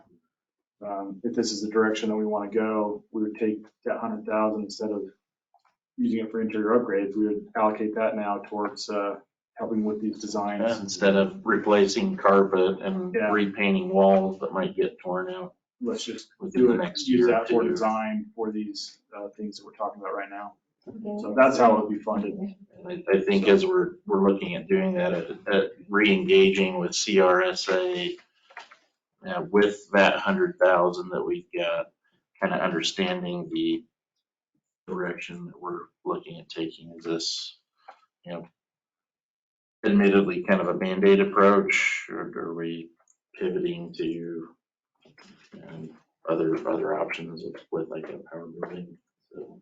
I kind of regret suggesting Band-Aid earlier, because it's probably not an accurate label for it, because these are actual needs that we're not gonna, we're gonna need this extra space on the existing op center regardless. We're gonna need covered storage regardless. And Well, we're not gonna tear it, it's not like we're gonna tear it down, like. Yeah, it like allows do it. for the continuation of that original plan, that like we said, it's kind of one piece at a time. Hey, if we do this, that's still usable in the future, as like, rec looks at trying to come down to the op center. We're We're not, just kind of switching up the phased approach. Exactly, that's it right there, Abby. Spread it It's out. more of, this is the phased approach. We're kind of pushing back the phases a little bit in some cases on the new building. But we're still saying, yes, eventually we'll need the new building, but right now we just really need the covered storage, the fuel island, and this extra space in the current building. Yeah, we've got the portable out in the back. The school district was throwing away a portable. It was 30 years old when we got it. And we're currently using that for office space, and Public Works had budgeted, I think, 15,000 to redo the HVAC. We got ceiling tiles that are. And kind of what I was, what I was getting at, hopefully, if the power company did look at building a new building, hopefully they would be building it for a future long-term, and there would be some excess areas in there that might be usable. That is true. And so. And CRSA kind of said as much as like, still build it in a way where you're looking for the future. Sure. And maybe Public Works still moves over there someday. I'm not saying you're moving over there, you Right. just might have the keys to the door to be able to put something in there. Exactly. Or, I'm just thinking there's a lot of benefit in that power building being built, being bonded for, getting going. I think it frees up a lot of issues in the current facility. For me, I appreciate what you said, Mike, and I feel like there's a little disconnect for me, because I understand that you need all these things, but I have a hard time understanding why or how much space you need in addition. And I would absolutely jump in there, and make these tough decisions, but I'm having a hard time really knowing where to place my thoughts on this. So I don't know if maybe another walkthrough would be helpful for me. And just to kind of know, like, where do you want to put the other power building? How are you going to utilize the existing building? I want to have a 30-year. We have it. 30 years out versus 10 years have to come. The whole full campus has been conceptually planned out for 30 years. We have that. Do you have that in design? I'm a very visual person. We don't have, nothing is designed as far as structural. But We have a site plan that we went through with CRSA 2 years ago that identified where these spaces would be. And so we've identified those, and that is our 30-year plan. This is just taking it and breaking it up and rearranging where it's going to fall in the process. But there's multiple ways to do it. Yeah, maybe I'd come down and kind of walk through it. Sure. And talk about it, so I can kind of answer them. And kind of the backing to the big picture of, obviously we're going to get into some other big projects here. We've talked about the same idea with the fire station, that we know we're going to eventually need a new west side fire station at some point, but we think we could phase this out and push that out to maybe 2031 or beyond. And we'll get into the fire station in a bit. But going back to what Cole mentioned a minute ago, we've got 100,000 budgeted this year for, carpet and upgrades into the existing building. We thought, let's not spend money on carpet and stuff if we're going to look at doing some of these remodeling projects or expansion projects. Ideally, we'd like to just use that 100,000 to continue to work with CRSA architects to kind of go through the weeds a little bit here and give us some better cost estimates and some rough design, so that when we get to the budget sessions in a few months, that we can say, okay, here's the exact cost, here's what it would look like. As far as covered storage and the additional space we're looking at adding onto the op center. I guess, would the council feel comfortable saying, don't use that $100,000 on carpet and stuff this year, and instead continue to work with the architects on this? Or the other option being, I guess, that we could continue to work with the architects on doing the power building and kind of the bigger $36 million approach. But again, we're just thinking this is a way to phase it in better. We're addressing some real immediate needs here. We think we can wait for the other building for several years. I would like I think holding off on 100,000 makes sense to me. And I think either way, even with the new power building, you're still going to need really good covered storage. And so I think it makes sense to really look closely at this, but not in just a 9-year plan, but as it fits in with, our needs for the next 30 years. Well, that's, yeah, other thoughts? Yeah, so she seems like, put off the building, you're talking about putting off, not power building like we've been talking about, but the whole, well, then what does an op center look like? And it's, if, because the op center ends up being Power, Public Works, Parks and Rec. I mean, that's what the op center That ends up being. long term. So if we would go ahead with the power building, what does a future op center look like? I mean, is that And maybe CRSA can, like, if we were engaging with them, is identify options of, if there was a power building and changes here, if it was just covered storage in the fuel island, if it was just the op center remodel and covered storage, coming back with better idea on costs. Are you and suggesting what if those it's look like. not a It's power, not a so we three-in-one. don't need to remodel the current one, is that what you're saying? No, I think you probably do. But I'm just saying, in my mind, it's been one op center that houses all three. And if it ends up being a power building that might not house all three, Right. what's the long-term vision? Oh, the op center would just Oh, continue to still, be Parks it's and the Rec. Operations Center campus, Mhm. so it still would have all the Operations Center. It would just be more of a campus setting where, like, this is called our City Hall campus, because we have, City actually owns, is it 10 acres behind? yeah, we have a total of 10 acres 10 there. We're acres down leasing a few That's of what it we're to pool. a couple private entities, but we have 10 acres there. So the whole acres, and we have those, those. So the op center would still be power, Public Works and Rec, right? And So, then power building would just be power Completely separate. and some no storage shared. areas. And so if you want to go back to the original plan was the Power and Public Works would have a new facility with, Power and Public. Power and Public Shared Works Okay. would have a shared building. Parks and Recreation would, and The Fleet would take the current building Okay. and modify the spaces within that. And then you have the storage, covered storage Shared. shared between all three of those departments in the back. And the fuel island gets relocated as part of that stuff. And so what we're doing here is just reordering, okay, we're gonna do covered storage first instead of, in the original plan, it was last. So, Okay. so those other things are still there, it's all designed, and these would be placed where those other things can still be added. With the revised one from CRSA, it's okay, let's take power or Public Works out of the new building, build it for power with the ability to add on for Public Works for their storage for, not storage, but their bays. That wouldn't be included in that At some first point in the phase future. at some point in the future.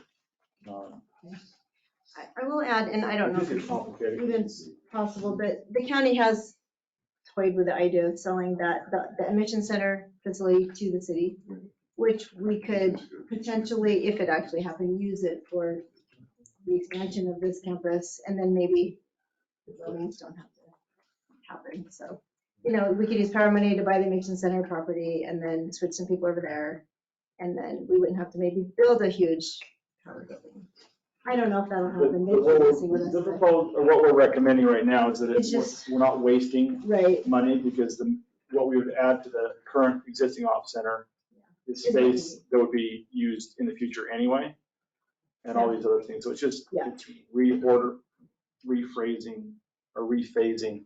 And you get your enclosed storage for the vehicles and the supplies that are getting ruined, so. And it doesn't mean, doing this initial phase now gets us those immediate needs again, but it doesn't mean that we couldn't say in a couple of years, say, you know what, we really should build this power building sooner.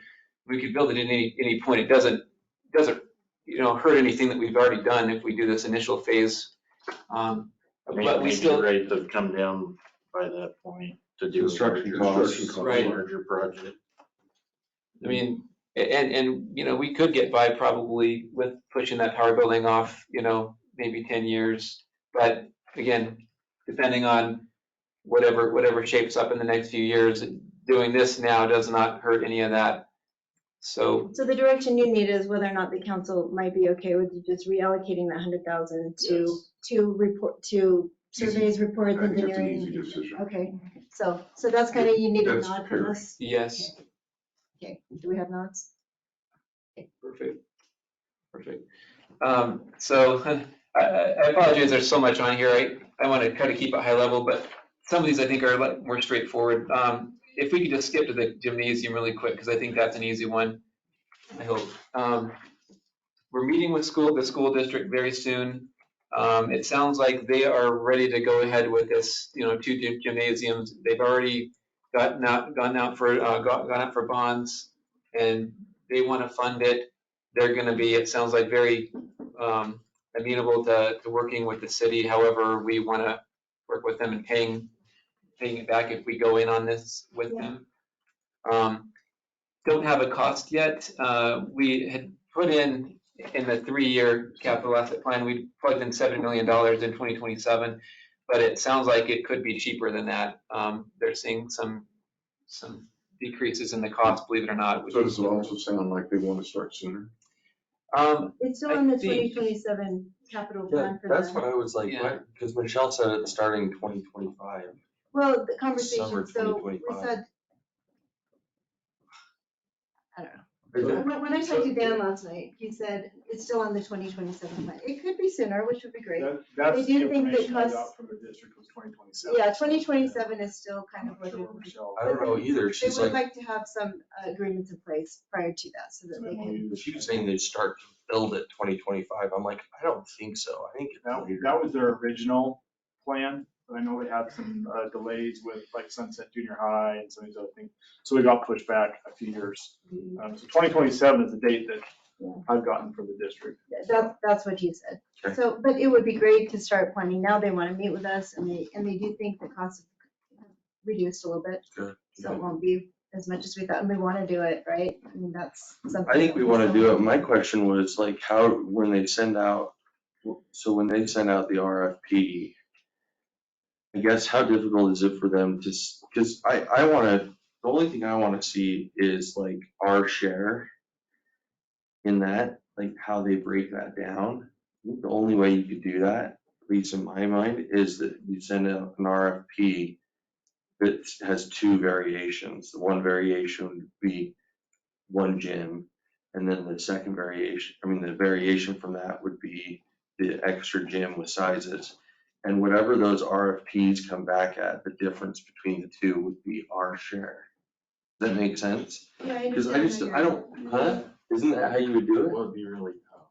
Why would that be really tough? Because they, Because of the structural, like all the trusses and all the structural beams and everything, the size for 2 gyms is way different than size. I know, but that's how you would find out how much are you saying But because when you were it doing- costs them a lot Yeah, of when money? you're doing the takeoff, because the trusses and the steel and all that will be twice the size it would be in a single. they're not gonna go spend all that money in engineering To fees. separately. Just So how do they come up with? There's a your calculation, share is-" there's a calculation they use. I mean, Layton City's done that with every single junior high in Layton City. West Point is currently doing it with the new junior high in West Point. So they have a calculation that they figure what the percentage is Okay, based on the usage of the space. District gets usage of the space during school hours. The city has the usage of that space after hours, weekends, all right. something like that. So there's a calculation that they have. But yeah, like Mike said, they're not gonna engineer it You 2 know, if it different was a ways. simple add-on, or like adding the storage building, at the police station, that was a separate, you could see where that was, but you're These were talking. tied together. complete Design. The HVAC systems, the plumbing, all that. You know, But especially to your if they point, we walking. do want it to be very specific, how much are we Yeah. getting for the money? And but the school district's already bonded for the projects, so we don't necessarily, my understanding is the city doesn't have to go bond for our share, we just have to come up with an agreement. And the district's motivated for these too. There wouldn't be a separate bond, we're committing to the building of the, Right, we may have to have a separate bond to finance our piece. But keep in mind, we also have our ramp Flexible. funds that Yeah. we've been saving a little bit of our ramp expenditures to help with this. We could allocate ramp funds to help pay a portion of it. So everything's on the table at this point. Yeah. and they're really open to working with us. But it's advantageous for the school district too, because they want Right. double gyms. Okay. Definitely. Because it helps them during the days and with all their programs. And so I think it's to me, it's a win-win. For sure. So, Sure. It probably makes sense whether they put a walking track So what type of activities would benefit the residents of the city? in. When school's not on, they get to use. so the gym. you think of all the things that Basketball, basketball, we've had to cut, we don't have any adult leagues that we can offer anymore because we just don't have space. So if you think about, you could have, men and women's volleyball, you could have men and women's basketball, you can have all these other things that. You have Saturday youth basketball, you have the junior jazz program. pickleball. And you we could do pickleball. So I just think it opens up to that. Is there gonna be a walk track? You mentioned that, Mike. There might. There might be, If I mean- it's double gym, they'll usually put a walk track around it, Yeah. which is a single lane, that's not. Yeah, I think Michelle, and just that email from Michelle was unsolicited for me, just. It was unsolicited from Picture, everybody. you know, like, it's That was so- just- that was it's Michelle. like, for me, it's like you go down to the one that's, Farmington built, because it's a big double. The Hill Air Force Base, you've been in that one? Yeah, the new Shoreline Junior High has a Washington track, and Yeah. so. Yeah, it would be nice to be very clear on the design if that's included, because at the end of the day, just telling our residents why we're making this big investment, Well, and what, how it it benefits them. Older people know they got a place to go walk if they want in the winter time. Yeah. I think those are I awesome. like that. Those walking trails. Some of this may come back to the residents. I certainly, ramp funds can fund part of this. Yeah. But I don't think they can fund all of it. But, when we get the number, we'll meet with the school and we'll see kind of more details about how much it's gonna cost and the phasing of it when we need to actually make a decision. But it could be that we go out to the public and say, okay, this is how much money we're gonna need to fund this. And it's a general obligation bond. And that way they can decide, That would be which I'm valid. sure, I would imagine this would get a ton of support because it wouldn't be a ton of money, frankly. Especially if we're using ramp funds for part of it. So anyway, just wanted to give you a kind of an update on that, and Can you use ramp funds for that, since ramp has to be revoted on in 10 years? That's Can true. You may not be able to use ramp funds. well, I think you could, we already are using ramp funds for some of it. We've been Yeah, setting Layton aside- City uses ramp funds for all. Until it's renewed. Right. Until it's renewed, then you'd have to come up with that if you didn't ramp. Yeah, we have 7 years until ramp has to be renewed. Layton cities, they use, of course, they're doing their ramps a lot larger, but they've been funding theirs with all ramp funds. Okay. They got 2 million a year that they're getting in ramp funds, so. Well, what was our ramp total this last year? Just, $500,000. yeah, Yeah, it's okay. It's like that, And we've been using under 4, right? better than we thought. We've been trying to save about 125,000 a year in ramp, just because we knew this was coming, so. Yeah. And then maybe in the years to come, ramp says, okay, part of our ramp allocation every year is we're gonna put $150,000 Or 2. or 200 Yeah. that goes towards a payment, a revenue payment or something for however long that would look. I don't know if I You're not get everyone's No. visual. You're tiny enough, we can see. Sammy, you're never. I think the school district, I don't know, but I think the school district's Like, willing to work Yeah, they are. with payments and, That's awesome. Yeah, so, they're excited. They They're very already excited. passed their bond. yes. Yeah. Their bonds flew by. I So mean, it's just how we would pay back the school district our portion. I think they're very open. They very said. open. West Point City, they still don't know how they're paying theirs back, but they've already built. built it, so. And that just shows you how flexible the school is, right? Yeah. That Yeah. They don't need anything other than, just tell us that you want to do this and we'll worry about the details later almost. Yeah. But Well, they just need to know we're on board early Yes. on, Yes. because it makes a huge difference.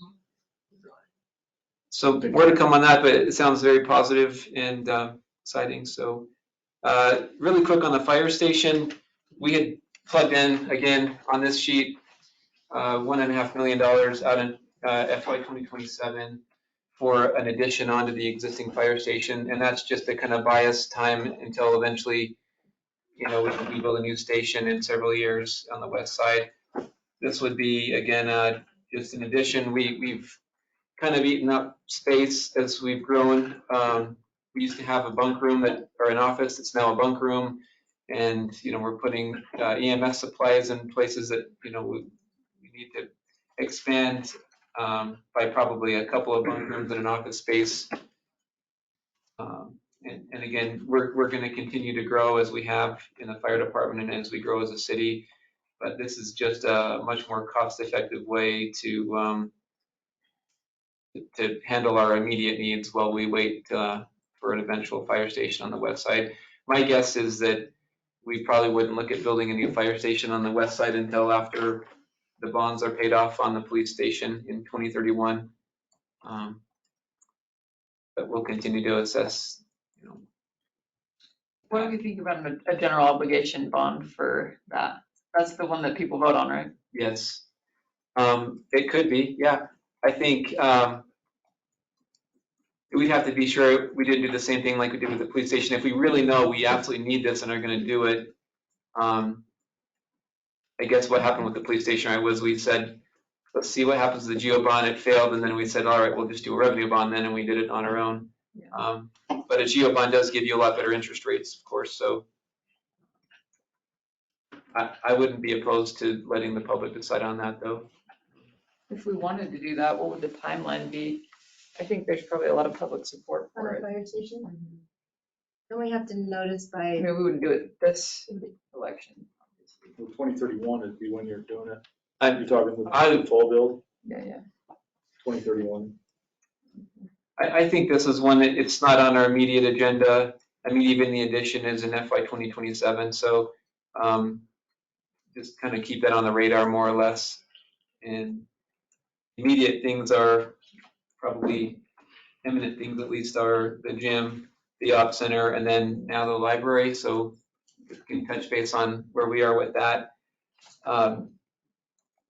So the cost that Alchemy has given us is a little over 4 million, 4.2 million, I think, on the whole structure. They're thinking they can finance about 2 million of that, and they're asking the city to finance the other 2 million. We were kind of hoping that we would be able to get some kind of lease revenue from Alchemy. If we finance 2 million, it looks like they're saying, look, we just don't have enough in it for us to be able to generate money for lease revenue, so they would want to lease it for free from us. So basically, they're asking the city to just kick in $2 million for the sake of, oh, thanks, Melinda, for. Well, that's new. I thought they were gonna lease it back. well, they were. The problem is, It doesn't pencil. it just doesn't pencil for them. Okay, so value added for the city is, We get restaurants. We get to redevelop downtown. I really still believe we re-energize it. We've been talking about this for at least 8 years since I've been involved with the city, is what are we gonna do here? It brings people here, it's a gathering place. I think that it will encourage other property owners downtown to maybe lease, free up their properties for some more retail opportunities. It's the only thing that the city can control. We talk about, we want these things to come, we can't control anything else. I've talked to all the property owners around saying, hey, would you be willing to sell at some point? Maybe the city can make an investment, or we could bring in some retailers or some other commercial developers, and they all love the property on Main Street because it's cash cows for them, who are their current tenants. So it's the only thing that we as a city can do to influence and change our future. And it's important. What do we gain? We gain some public space in terms of restaurant space and activity. We also control the building. At the end of the day, the building is fixed. It's livable. It's habitable. because the only other option really is then to tear it down. Well, and that's the thing. So we tear the building down. We put in a couple $100,000 to fix the road, and then what do we have? We've got a parking lot. Yeah. I mean, it's the only thing we can do to control and change the future that we keep talking about. We've been spending a lot of time on Main Street revisioning and how can we change the future and how can we change the trend. I think things are slowly changing, but it's only because we've been so proactive in asking for it and wanting it. And, this building has been there. So Rob Bishop, he came and met with us this last week. I just got an email from Shul, who's his son, and he said, hey, my dad, he loves that building too. Rob grew up in Kaysville. What can we do to try to get you, try to help out? And everyone talks about getting some grants to help. At the end of the day, there really isn't grant money that we're seeing that's really going to restore a building to just keep it in place. We could, the city could fix it. We could spend more money and fix it, but then what are we going to do with it? at least we have an opportunity to have a partner who will come in and say, okay, this is what we're going to use it for. If it fails and the restaurant space fails, the city still has an asset. We still could lease the property out. If they decide they're out of it, the building's been remodeled now at this point. Now we have a usable space. Yeah, we're retaining ownership of the property, and the city could use it, we could lease it out, or we could find another operator to come in. So, in my opinion, it's worth saving. I understand there's lots of different opinions about this, but it's an asset that the city has. It's one of the oldest buildings in Davis County. Granted, it's not the most beautiful building, I get that. But by the time they change this is gonna be pretty. They're gonna put some big windows in the front. They're just changing the use. And so I think that the risk for the city at the end of the day is, yeah, we have a $2 million investment, but for us to go buy a property and try to control something on it, it'll cost that much. Right. If not more. We own it, you can't rebuild it if it failed miserably. I guess. What's our payback? What's our pro forma? How do we pay back our $2 million? Okay, so we did some work with clients. That $2 million would we finance through a bond, 20-year bond, $155,000 a year is what they're telling us it costs. If we get the CRA approved from the county, that could certainly be used, for that. We do have some RDA money that we could use. What, 700,000 is what we currently got on that. So, but I would suggest, I think we'll get the CRA eventually, if not, this year. All based on future Right. improvements. Right. We're not gonna get any of the current money in the RDA area. All we're gonna get is on improvement in the RDA. So that's pretty minimal. I think we'd have to borrow some money, and then pay it back through CRA later, I would imagine. What about, what does it do for us as far as a pro forma? Are we gonna charge an additional 1% tax on food so we can get that back? Are we gonna sales tax, all that? I mean, what's the pro forma there? So that's what I wanna know. I wanna know what our return on investment is. We haven't done any projections on sales tax revenues. Well, yeah, and we can't charge additional sales tax. I thought we were gonna charge 1% food tax. Way to finance it probably would be use RDA monies, issue sales tax revenue bonds or some sort of bond. Okay. To pay for it, and then when the CRA increment comes in, use that to pay the debt. You're right though, is that increment going to come in soon enough to meet your debt payments? Probably not. We've probably got 5-6 years that you're going to have to, the city cover those costs. That's why and most cities do charge 1% food tax. We don't. I know we do, but we can't raise anything. Oh, we can't raise it. Okay, so we already charge. Okay. And I mean, part of what I look at this too is it's almost like putting in a park. It's like when you It's put an investment in ourselves. when you put it in a park, you don't get, revenue from the park, but you're basically providing a service for revenue. What's that? I want revenue. Well, we will get I revenue. want to pay back. I think we will get revenue from the That's what I'm hoping. That's why Eventually. know what some of those. And what's the free lease look like? We won't get lease revenue. But you're saying that the increase in sales tax from this generation of this. we should see some. And how long of a term are they asking for the Yeah, no that's what I touch wanted to lease term? Because that's another thing that we could look at and be like, hey, we're willing to go sign an 8-year lease agreement or something like that where we're not charging you, but if this ends up being, but we want to we want to look at this again. We want to relook at it. Correct me if I'm wrong, but they're saying it doesn't pencil ever for them to make a lease payment. Ever? Ever? Wow. Yeah, At least which until I they're- am not surprised. Until they're Yeah, so I said that Not was- at all.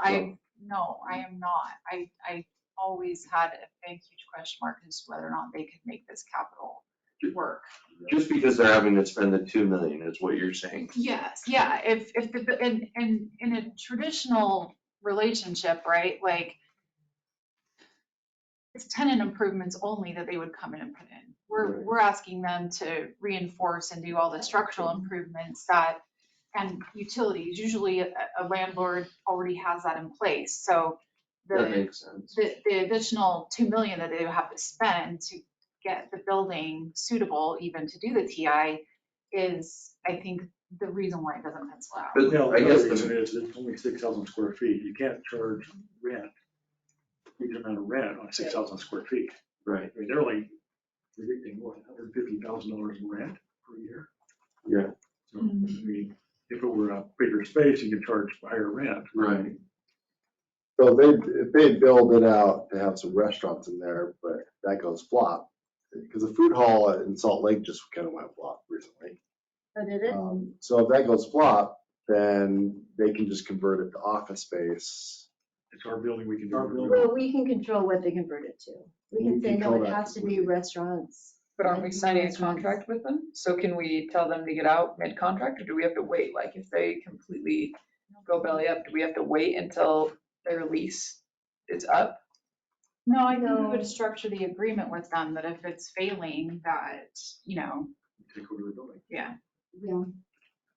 Yeah, And that's, buy them out of their investments. No. Or- No. we would just be, It's just No, a I risk for mean- them. no, it's their risk. Yeah, Their risk. so we would, I think what we would put in there would be that we would, right, like, all the tenant improvements they put in, then we own. But if there's equipment, right, they want to take a freezer out, I mean, we could negotiate that in the lease agreement, but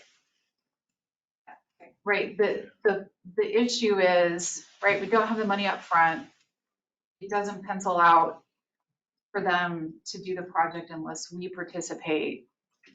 And, so really it's just, are we comfortable with, are we okay with putting 2 million in to have this project work out in the end? And there's also some critical timing that with UDOT, they delayed paving the road out here, not because of us, but they'll pave that in the spring. Utilities have to come from across Main Street. Water's on the far side, sewer is on the east side. But we'll have to upgrade the utilities, and we have to do that now before UDOT paves. Otherwise, there's a 2-year moratorium, and they won't, I think Josh has said it, they won't even let us bore under if there's a moratorium. I guess the hardest part I'm having with this, and I get what you're saying at the park to you, Mhm. but to me, I'm saying it's $2 million of taxpayer monies, and I want to see I want to see a return on my investment, because there's businesses that are getting return on investments. And I don't see us, we didn't donate the property to Young's to build their truck facility. We didn't donate a lot of things. We haven't done a lot of things for other businces in town who make money. Yeah, but we wouldn't own the Young truck No, but I'm building just if it went, so saying, that's the investment right there's there. no, your return on The investment. return on your investment is that you have now a building that is up to snuff. Well, You're not going to see a direct return on your investment. It's gonna be an asset though. But I would like to be able to say there's something. I'd like to say we're getting this much in tax revenue, we're getting this much in this, we're bringing more people downtown, which we will generate this. But after Yeah. 20, I'm with Perry though, after 10 years, if you can see that their performance and they're making a lot of money, then the city should be getting. So maybe we could write that into the agreement that, hey, we want to reevaluate it in Well, 5, 10 years or increment. so Jason asked the question of alchemy, and they only answered one part of it, but the question is like, okay, what are your financing terms? So if they're paying $150,000 a year for all their TI improvements, but it's only a 10-year term, then at year 11, we start charging Right. a lease to them. They didn't answer what the terms are. So I think that's something that we could look into. But my guess would be that their financing terms are probably 15, 20 years. And that would be the, same term as our bond payments. So I think, really to answer your question, Mike, I think the direct yield is going to be hard to quantify. And it's going to be, I guess more subjective. Like, yeah, we're reinvesting in our downtown, and here's a place, we have more restaurants, we have more places to eat. But I think so, and not quantifiable, but if you're bringing more people downtown, that means the businesses across the street are gonna get increased business. We get that sales tax revenue, and so you do see it, but I don't think you could, we'd have a hard time penciling what that's gonna be. Yes, but honestly, I really do believe that the impact will be a positive one for the city overall. I think that we'll be able to do what we've said. Our residents have said, we want restaurants, we want more options. We can help do that. We can help direct that. It's just the only thing that we really have a little bit of control over. And our, And so- and our residents have said they want to save the building, let's not Yeah, forget that. well, yeah, If we and- just save the building and it's a Right. museum Right. that we're having to pay to upkeep, you know? I just think that it is really hard to quantify the return, but the return will come. It's just sort of, I know it's hard to just go, "Oh, we hope so, but I really do believe that they will. I think that it will change everything. We've been talking and talking and talking, and we don't do anything to change our future. This will be the impetus to actually see some change, I think, in a positive way. We are seeing some development, but honestly, you guys, it's because we literally begged Scott and Scott, get rid of these stupid storage units and get rid of this Domino's. And yeah, it's not my favorite restaurant, but at least it's redevelopment. And that was literally going out saying, okay, you guys, calling him every week, please do something here. This is ugly. We don't like this. It's too late, we don't get any of that RDA. So, I mean, putting some effort into it, I think is worthwhile. And there is a little bit of money. And if people come to ask me and say, I can't believe the city's spending this, I will own it and say, you know what, this is redeveloping our city. We'll just like to build it. You know what? And it's worthwhile, and it's hard to say this is how much it's gonna result in. But redevelopment occurs, and it does It's create not, better it's things. not free. Yeah, it's not free, you guys, I'm so. somewhere mixed, but since like what they presented to us sounded pretty fantastic, but since it's come back and there's more problems, I've thought about it a lot. And I know this may sound kind of funny, but we're investing all this money to put in some restaurants. But one of their big plans is to put a big, take out grass and put a big pavement area to have food trucks. Which I love. Yeah. And I hate it, because I'm like, why do you need a food truck? Why is that a part of your plan? Because it Just brings, spending millions it's of dollars. visual, it's visual. it No, I brings- like it, but to me, I think, I don't know, there's a red flag there, in my opinion. I think, yeah, food trucks in the parking lot, absolutely. But to like, do big paved areas in the front, They do it in Garden City. it's awesome. And it really works out for all the walkable traffic up there. There's nowhere to eat unless those food trucks are there. So why doesn't the city just retain that portion and just the city do food trucks and capture that money? Like, I don't understand why that's a part of their plan. There's something just off with this whole thing, and I'm not against it, but I'm really hesitant. Well, we're providing the pads, but the food trucks are coming in. I mean, Do we want a pad on Main Street? Do we want? I don't know, I right? think they tried to do like I don't- drivable. I just don't grass, understand not why that's a part of their Just plan. cement. I think because I the just- visuals are off for them, Bring and, in different vendors. yeah, and it's a rotation of different vendors. Yeah. It just creates some more excitement. It's just, I think so more, I just feel like we need to flush this out more. well, the Yeah, problem maybe is we 10 don't years or have a 15 ton of years, we time come to back. flush. Yeah. I mean, we really don't have a lot of time. We either need to come together and say, you know what, we're okay on taking this leap of faith. I get it, it's kind of a leap of faith. Or not, because they won't be able to cut the asphalt. Well, if the city, let's say even before we finalize this, I mean, the city could put in the utilities just under the street. And that definitely buys us more time once we have that in before UDOT. I think that's a decision today. Is the city ready to spend, I think, $92,000 on cutting those utilities in on the bet that this all gets worked out? Because if it doesn't get worked out, And we tear the building it's like, down. and all right, why'd you spend $92,000? But if we keep the building and this doesn't work out, we still need those utilities, I have right? a hard time. Well, seeing it. they're only needed for restaurant space. Is that right, Josh? What's that? If the utility upgrades are because the restaurant usage is going to demand a larger utility. The water and sewer, yeah. Yeah. Sewer. The sewer is old, I mean, it's clay pipe, so. Yeah, It was put in 44. Those are Josh's favorite type. Can the city not just do the 4 million and capture all the revenue? Who's trying to save 2 million. Well, we don't wanna go We don't with wanna that be business restaurant and owners. restaurant owners. Yeah, but maybe work a deal with another group. I mean, it's not penciling out for them. Yeah, I mean, the only reason this group is interested is because they live here. Most of them live in Kaysville.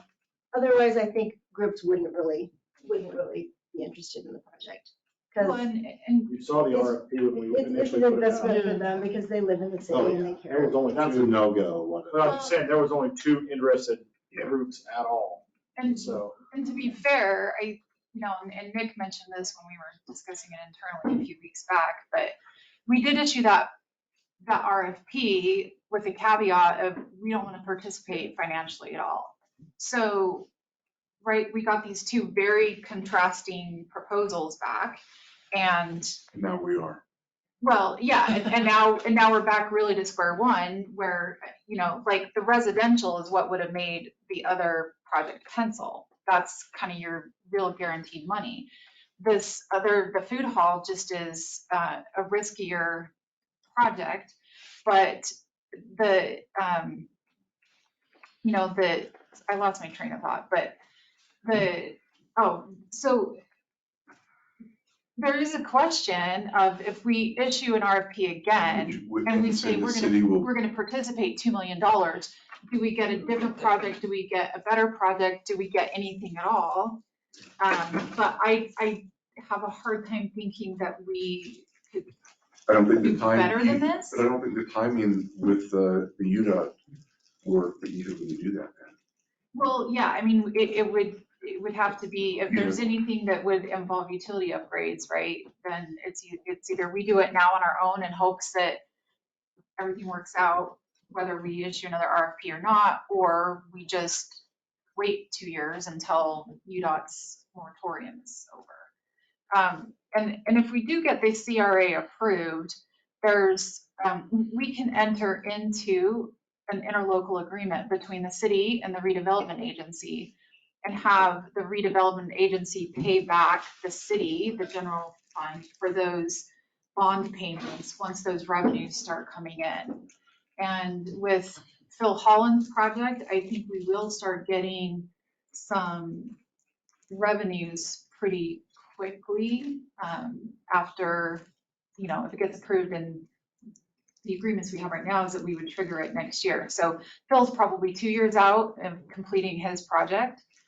That's automatically going to boost the increment that comes in. How much, I don't know.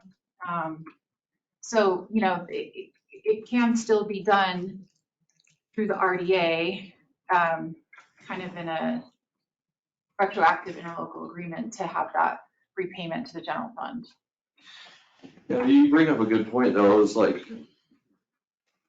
RFP, that's not participating financially at all. What would an RFP look like if we were participating 2 million? Would somebody want to come in and spend $1 million and then put just like more office space in there or something like that? But I don't think that fills the need of what we would like to see to revitalize. And so like ultimately, what would we want to see if we sent out an RFP right now and said, we're going to participate 2 million, what would we want to see? Well, we'd want to see people coming with restaurants. Well, we got that right now. So why are we, why would we put the RFP out?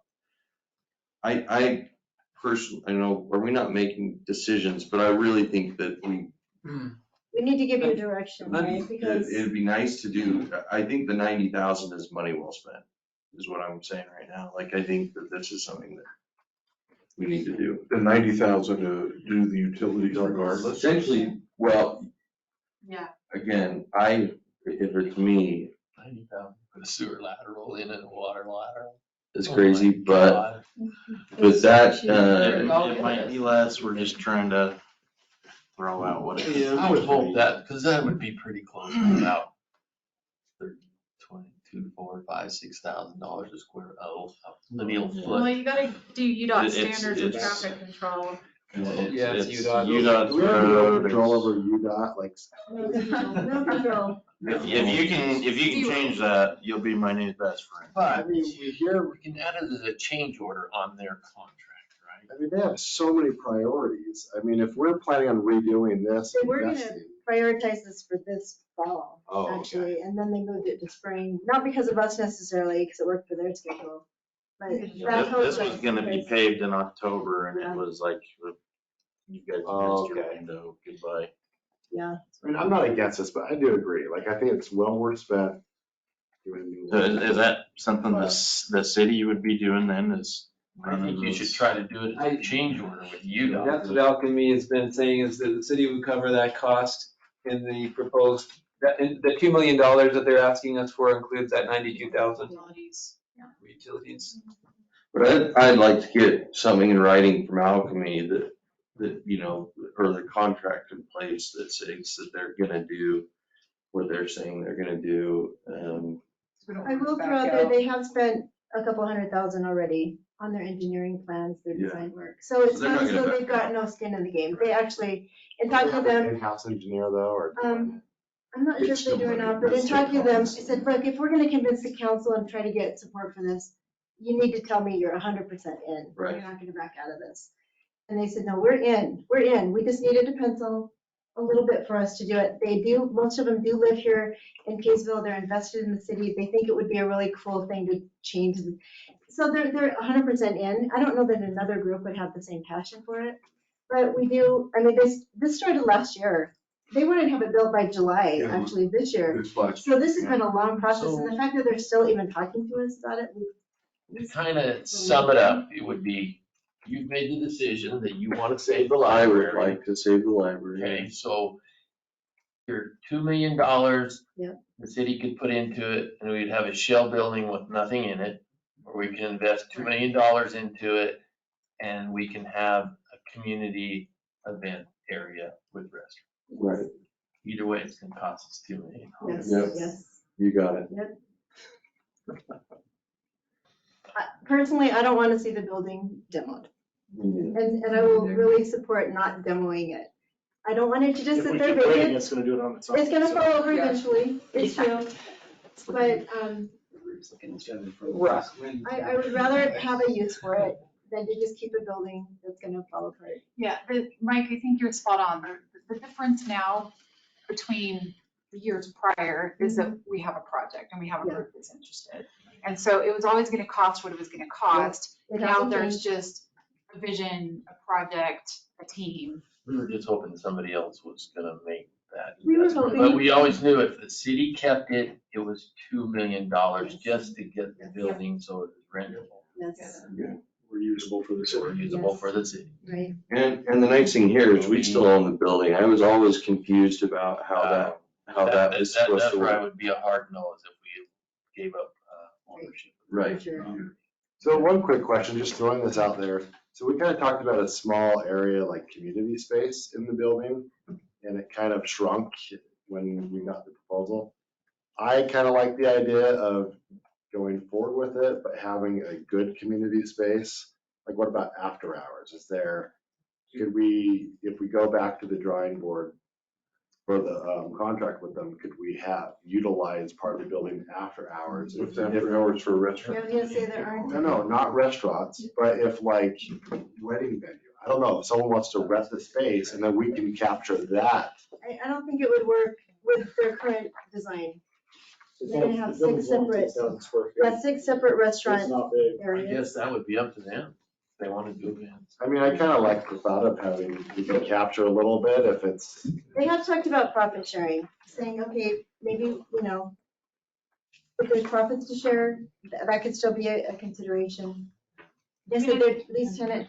Yeah, models doesn't work. to do that, they'd essentially just have to close everything down for a special event. I don't. no, I mean, just like in the evenings, if residents want to rent it out for a wedding venue and. I don't think there'll be enough common space You don't after have they enough build out. space, 6,000 square feet's Yeah. not big. Especially, Especially you look at this wedding venue place up the But street. especially if you had- It's tiny. Okay, to your point, Nate, if the city just fixed the building and we just have it for wedding spaces, museum, we could do that. But that's an investment the city needs to decide. It's still $2 million. It's still $2 million. We could rent it out for occasional weddings. The one on Main Street doesn't get rented and it's open space, so I don't know if there's a huge draw for that if it's not pretty Well, it's scenic traffic, trees it's and. Parking, it's ugly. Like Mike said, I want some return on investment, a little more than just tax revenue. I think the return is The the return is that improvement to the I'm wondering if community. there's a hybrid community and a salvation of a. Conservation of the building. Well, but also you have, an asset. The asset is the. Won't they still have to be? This is the second I one. think No. it's- No. Yeah, he's got it. No, there's no other. Because we own it, they won't have to pay any for it. So I can see. If Jason wants to, so when we move on to this, can we do Crestwood first? You're like me, can we do Crestwood first in case I have to leave? Oh, yeah, 200? No, Crestwood. Sorry, I get that. Yeah, for sure. Going back to this, we need some sort of a. Yeah, before we move on. You guys, we can't move on yet, So- okay? Focus. Here's where we're at, I We think, wanna do on, utilities. are we okay with $92,000?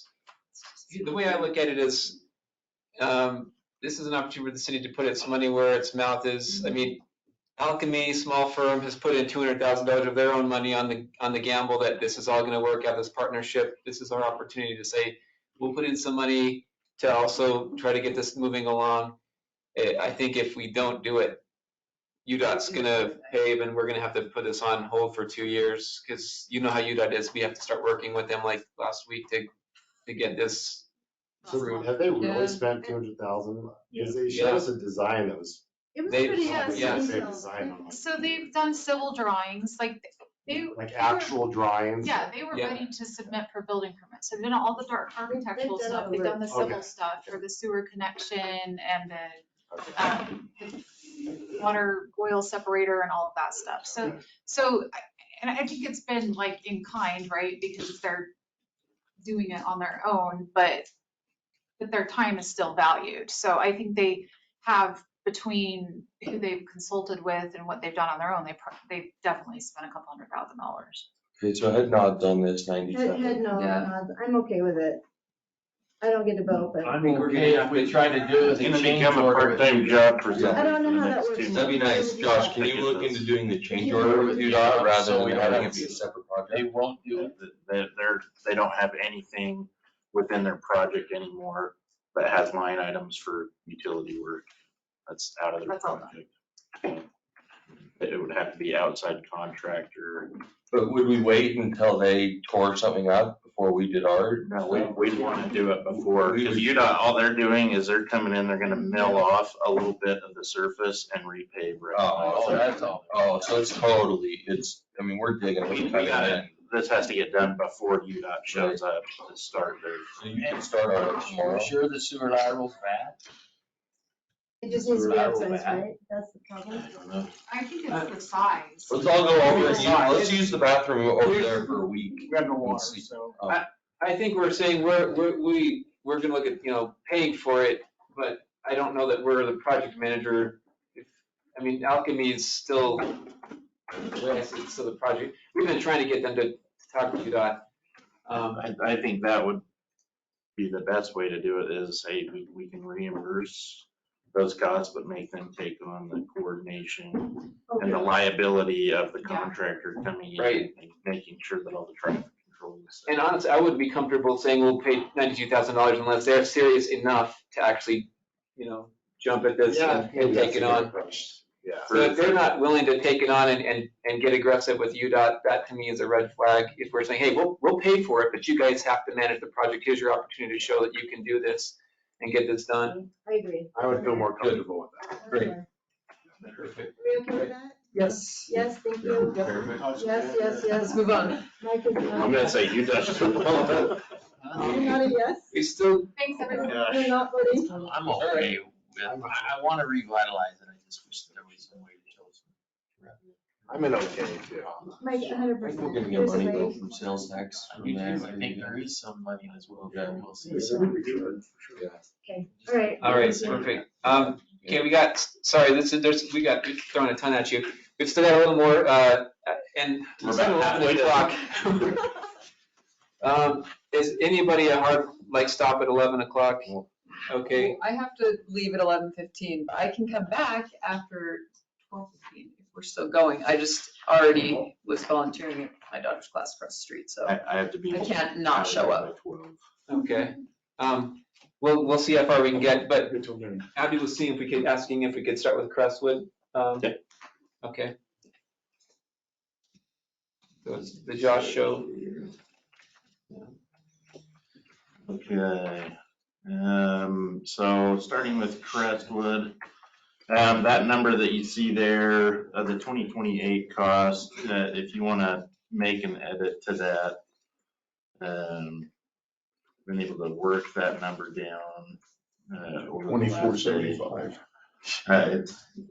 The 2028 cost is now down to 23 million two.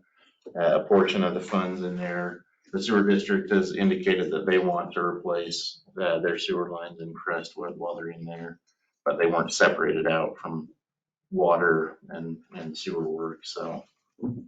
But as you can see here in the summary, the project is almost 2 miles of underground utilities. We've got a significant amount of curb and sidewalk missing on Crestwood. We want to widen that. Finish the shoulder improvements. We're recommending improving the frontage of the cemetery to include some angled parking there and just from an aesthetic standpoint. Installing a multi-use trail that's a good east-west connection for active transportation on the south side of the road. From about 5th East up, and then a full repave of the road. I think one of the big questions with this project, that 23-ish million figure does include close to $3 million if we were going to try and straighten out Crestwood there about, just above 7th East. I think it's Brookshire Drive. The accident volume that we see there, but it comes with a significant cost.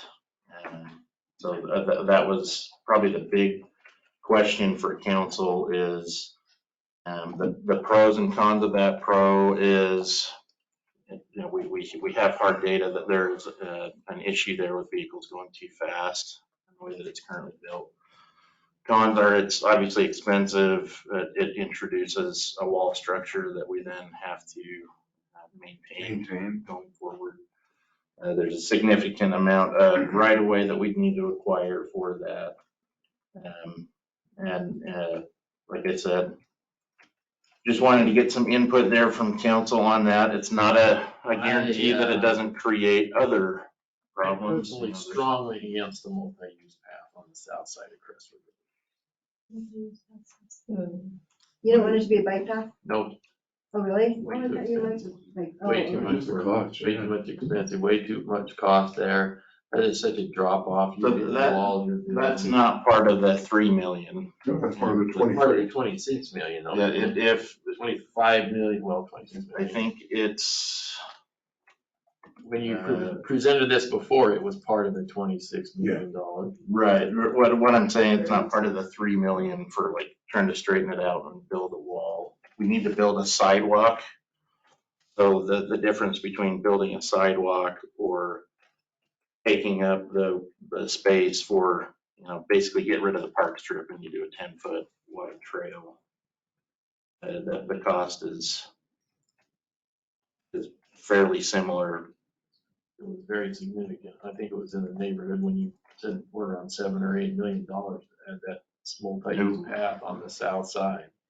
It was millions. Because don't we have to bring in fill? We're gonna have to bring in fill regardless to get the full width. And I guess one of the reasons I'm asking that is because where does this multi-path take you to? It would connect to the frontage road. Right now, there's a push within Davis County and WFRC. There's great north-south connections for active transportation within Kaysville, Heights, Farmington, but not. Just a question, why would we not do that on 200 North where we have such a huge right of way on 200 North? The sheer volume of driveway interactions that you have, that's the reason UDOT didn't end up putting a multi-use trail on the frontage road system for Highway 89. Salt is driveways. driveway. And right now, we're having complaints from the sewer district about near misses with pedestrians and bikes almost getting hit. As long as there's still a sidewalk on the north side, that's what I'm trying to figure out why we're building multi-use, because they didn't build one on 89 or up there, a bike pathway, because they said there's too many driveways. So why do we want to build a multi-use path to somewhere that goes nowhere? Are you saying we don't need we really need a sidewalk on the south side? Maybe that's what you're saying, we don't even need a I don't sidewalk. think we need, I think we need a So there- sidewalk on the night. There's a huge contingency of individuals within the community council at Morgan Elementary that we have no way for our kids to get up to Morgan Elementary without either trying to cross Fifth East and walk the shoulder up to Thornfield. It's really dangerous. But they can't get up through Larry Page's old place. The new owner there said fire and police and utilities can use this access, but we won't let pedestrians, school kids can't use it anymore. So that's why we've said, man, the south side is great because it gives access to all those Happy Hollow people that have to get up to Morgan. There are few to no driveway or road intersections there to interact with pedestrians and cyclists, so. I think if it takes cyclists off of that road, like, they're on there all the time going up to East Wilderness Park, which is great. You connect up to that frontage road, you go straight to the East Wilderness Park. People use it all the time, but like the volume of people cycling and walking there takes up a large portion of that road. And when people are coming down at 40 miles an hour and you're on the line because people are cycling, like, it gets tight. Like, there's a mom now who bikes her kids up and every day I'm like, someone is going to kill you guys because they're just in the middle of the road. There's a lot of long range. I mean, I know that's an planning individual, too but- with Davis County and active transportation, and, we support active transportation as far as east-west. There's a lot of scenarios in how you navigate over I-15 coming down. That doesn't matter whether it's 200 North, Crestwood. There's options. There's a lot of funding that's being devoted towards active transportation. I don't think you've even identified, grant opportunities through that stuff, but That'd be nice to know how much we can get, because I know there's a lot of funding. Melinda and I had a meeting with an active transportation I group. see 200 North getting you to the frontage road just as easy as Crestwood does. The difference is that all the driveways that front onto 200 North versus the south side of Crestwood doesn't have that. It's just I'm not not a sure. huge different distance from people who come up, because kids ride their bikes up there for the Davis High mountain bike team. I think sometimes they do jog over to Crestwood just to go up I there. think if you're talking about like a separated, like, I'm not sure what the design is, but. So it's, the trail component from Fifth East up to Highway 89 is $760,000. That includes all the right of way and all the. We can't. It includes all of the walls you're gonna have to hold that extra. It wouldn't have a wall, it would be an embankment, but we don't have any right of way estimates at this point. So, and then we're here to talk to council about it. It was a huge expense when it was all put together for just that trail component is $700,000. Do we feel like putting sidewalks there It's the trail and the embankment costs. Only 700,000? $767,000. That's not that much. I mean, No, that's not anywhere near what I thought that you told us it was before, because I thought in order to add that right of way to that side, we were gonna have to build that wall, especially that area. The wall, that piece. $3 million is if we're shifting over about 50, 60 feet to straighten the road out and then build a wall, because we don't want to have to slow traffic down to 25. I don't think we would just. You're talking 700,000 to get a bike lane all the way up there. Yeah, a bike lane. Different than what I had yeah, anticipated. I agree. a bike lane that's out of the roadway. So our big question here is, do we have talked about straightening the road? Is council wanting to pursue that? Does council want to say, hey, let's leave the alignment as is? Maybe we work with super elevation to try and. Straightening the road just gives them, More of a straight. Yeah, they just speed up. Can. Yeah. It would for me. Is there any way to just like not straighten it, but not have it be so sloped? So super I think elevation. that's, Yeah. I don't think the curve is the issue. I think it's the curve with the slope. But if you're able to fix that slope a little bit, I think it's people not doing what they're supposed to do. Yeah. And I wish we had a You great got way it, I to. said that on the things that. That's why you do, use cameras. Use cameras for speed traps. do you think that slope could be fixed a little bit? It works in Europe. right there? Maybe. Because I think that Well, would make a big there'll difference. still be issues regardless of what the super elevation is. You can't make it too steep because the super elevation is based on what the speed limit of the road is. If it's too steep and it's a low speed road, your centrifugal force isn't keeping you on track, if that makes sense. So, and any other comments there on that item? How do you propose to pay for this? So we've currently got a small grant. It would be continuing to chase WFRC grants, Davis County grants. But all of that just continues to push the project out. So best case scenario, we see this as a 2028 project, but it's very realistic that due to the high cost and complexity of this, that we're in the 2030s before we're at a point where we're financially able to pull it off.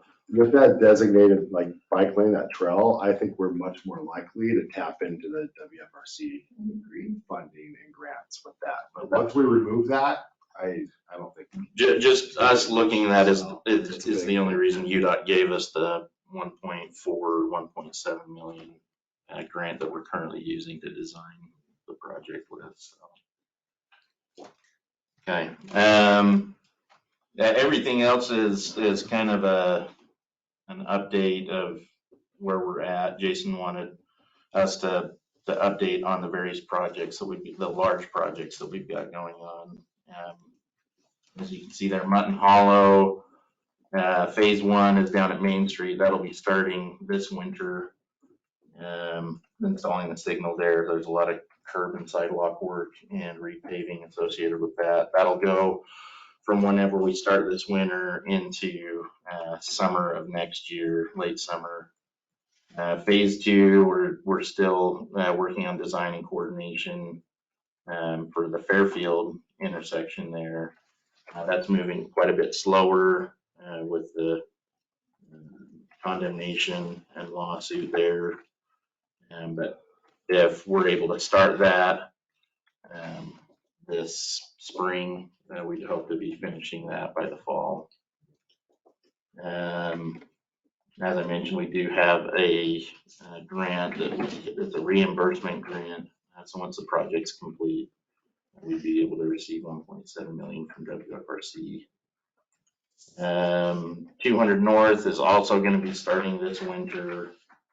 It's going to be kind of a tricky project trying to keep that road open.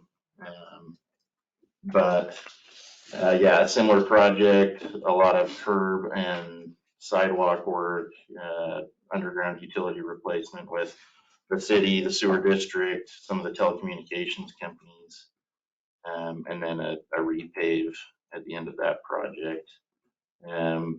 What we're hearing is that we have received a $3 million grant that will be voted on soon. I think county staff has provided the positive recommendation for that grant. It just now has to be made official.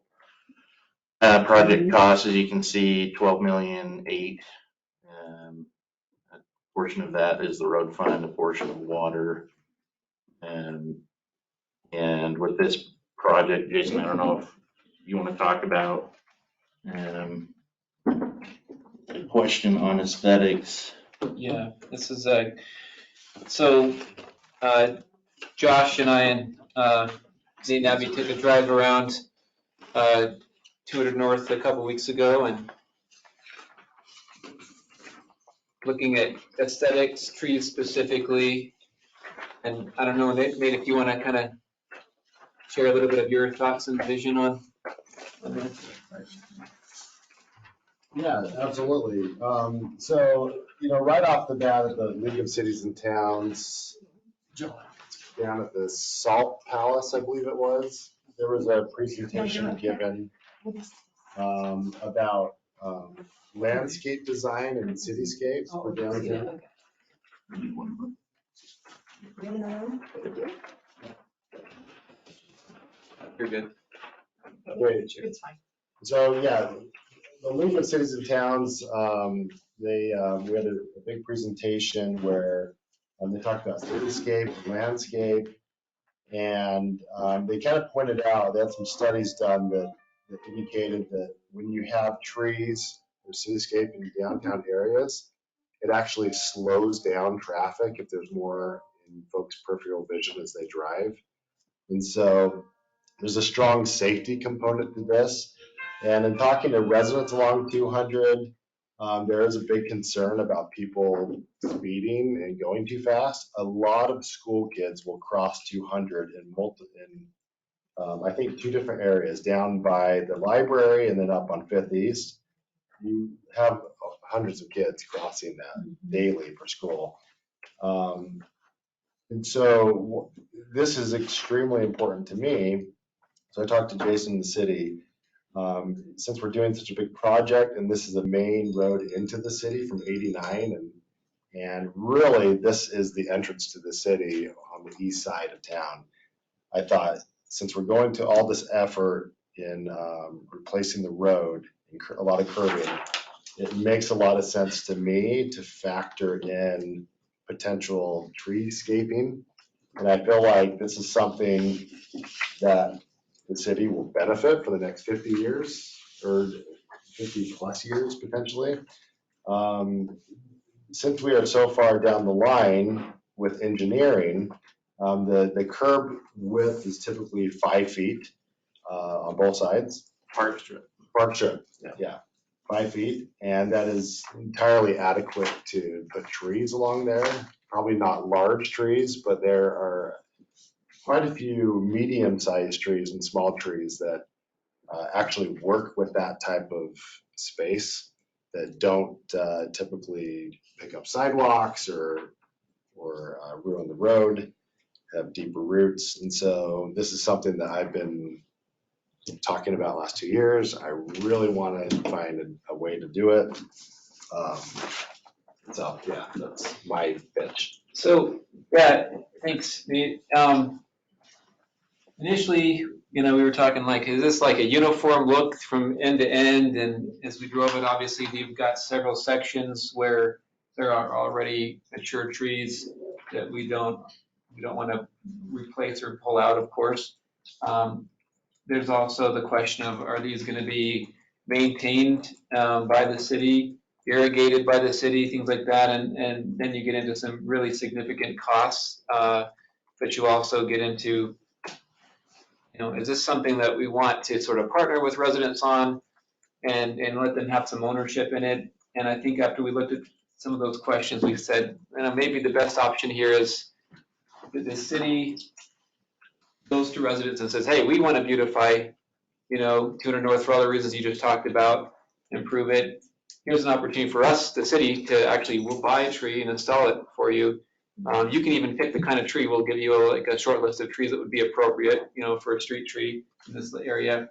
But you're going to own it and maintain it, water it, and we're hoping that gets a little bit of a buy-in from the residents that they could get a nice tree that would improve their property, improve the street, and then we don't have to worry about irrigating it and taking care of the tree.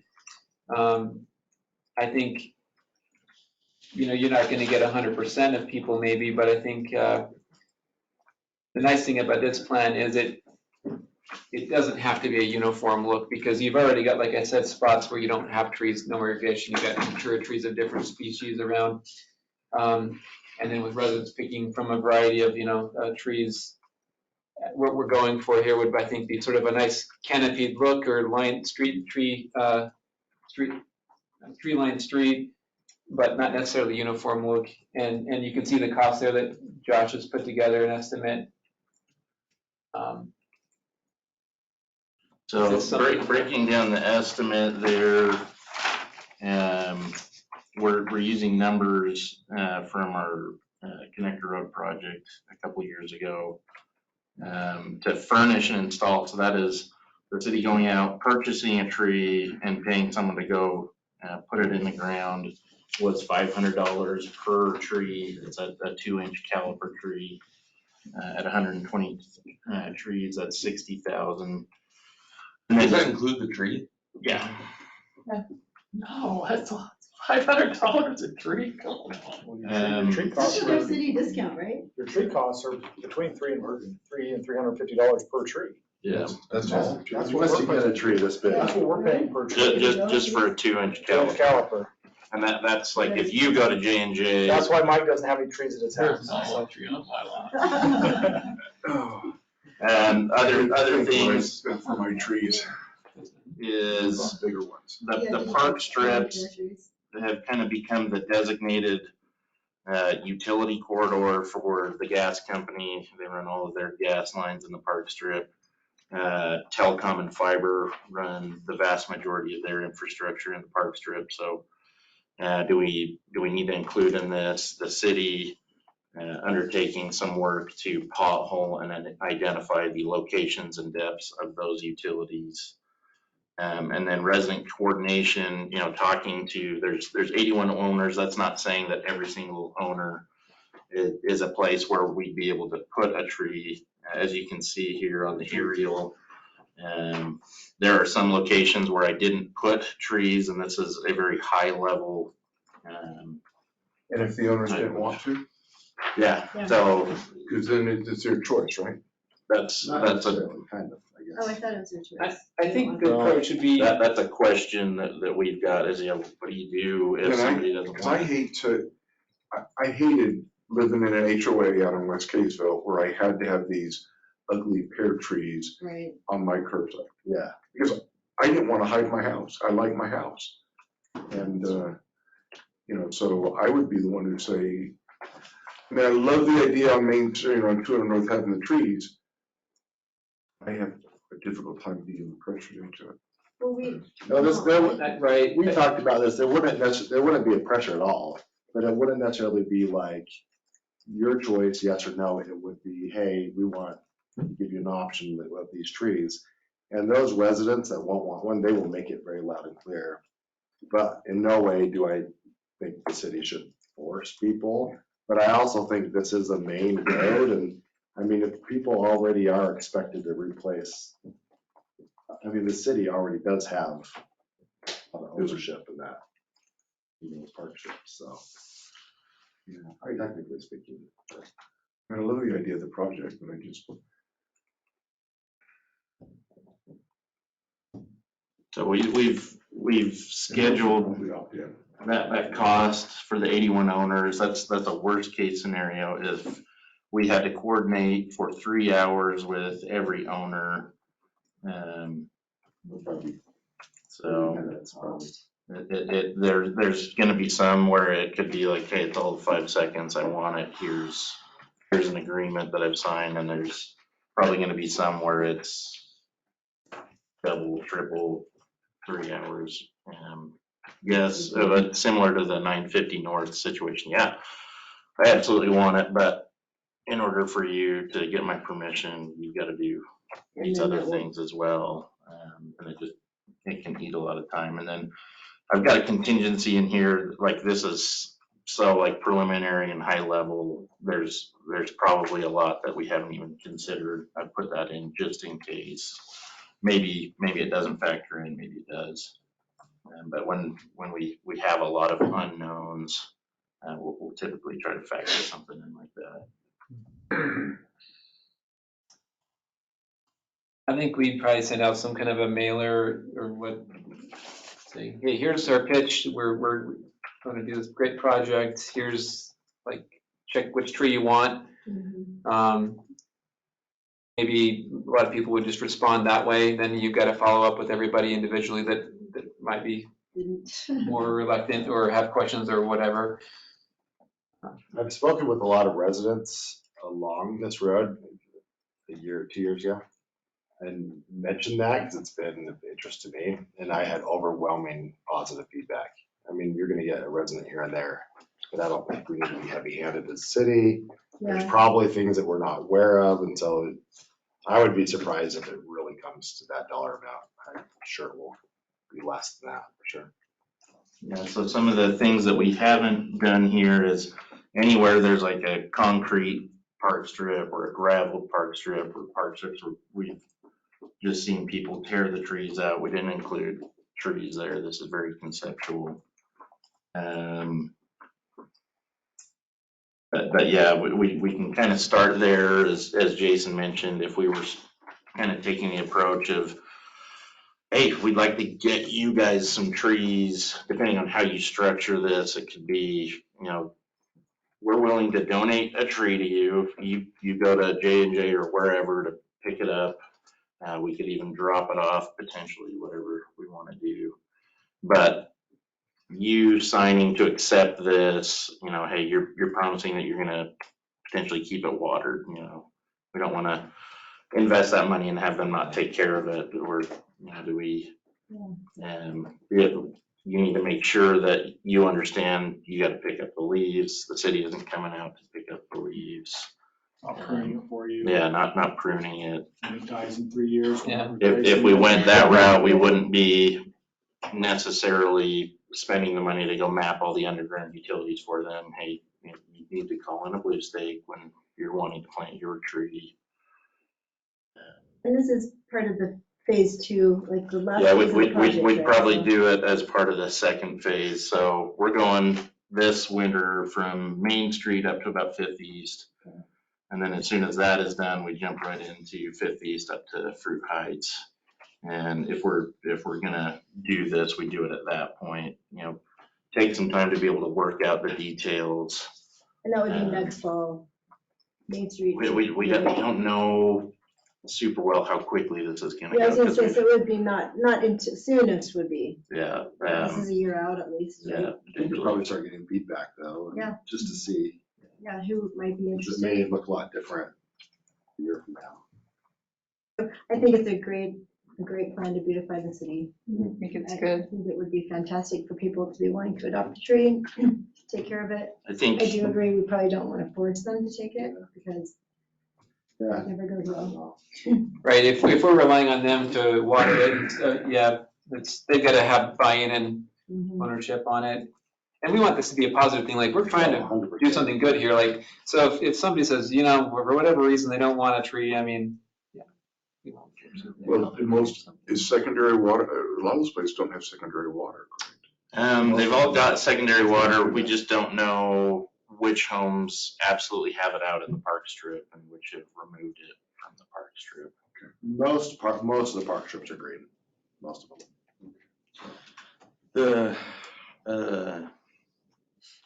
You gotta just make sure you plant the right tree. They do whatever trees they've done in our Sunset Equestrian, like literally every windstorm that comes through, They the Yeah, pear 12 trees of them. and- Pears and maples are, Yeah, Those key pits. That's what And I we was can help told I had to coordinate, have. you know, with. That's what we had to have. And I got in trouble. USU, I We refused can to. pick some varieties that, yeah, pears and maples, no. Are they just not strung? What is it that they just don't, they maples aren't recommended for the Wasatch Front, the soil And pears have just been overplanted. too They're too alkaline. dense.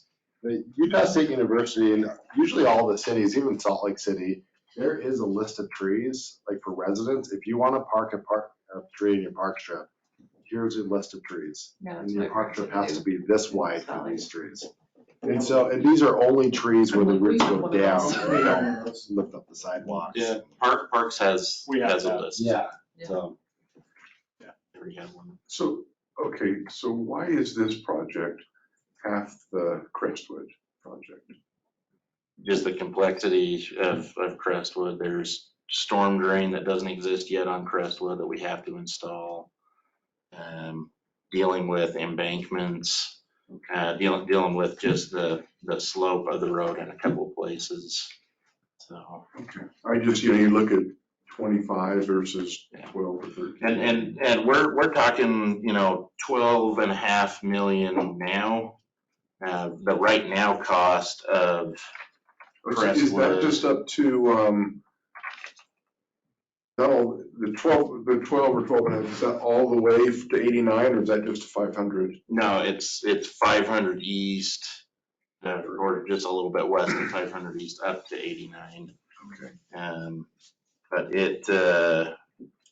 The right now cost of that, I think, is like 18.5 million, 19 million, somewhere in there.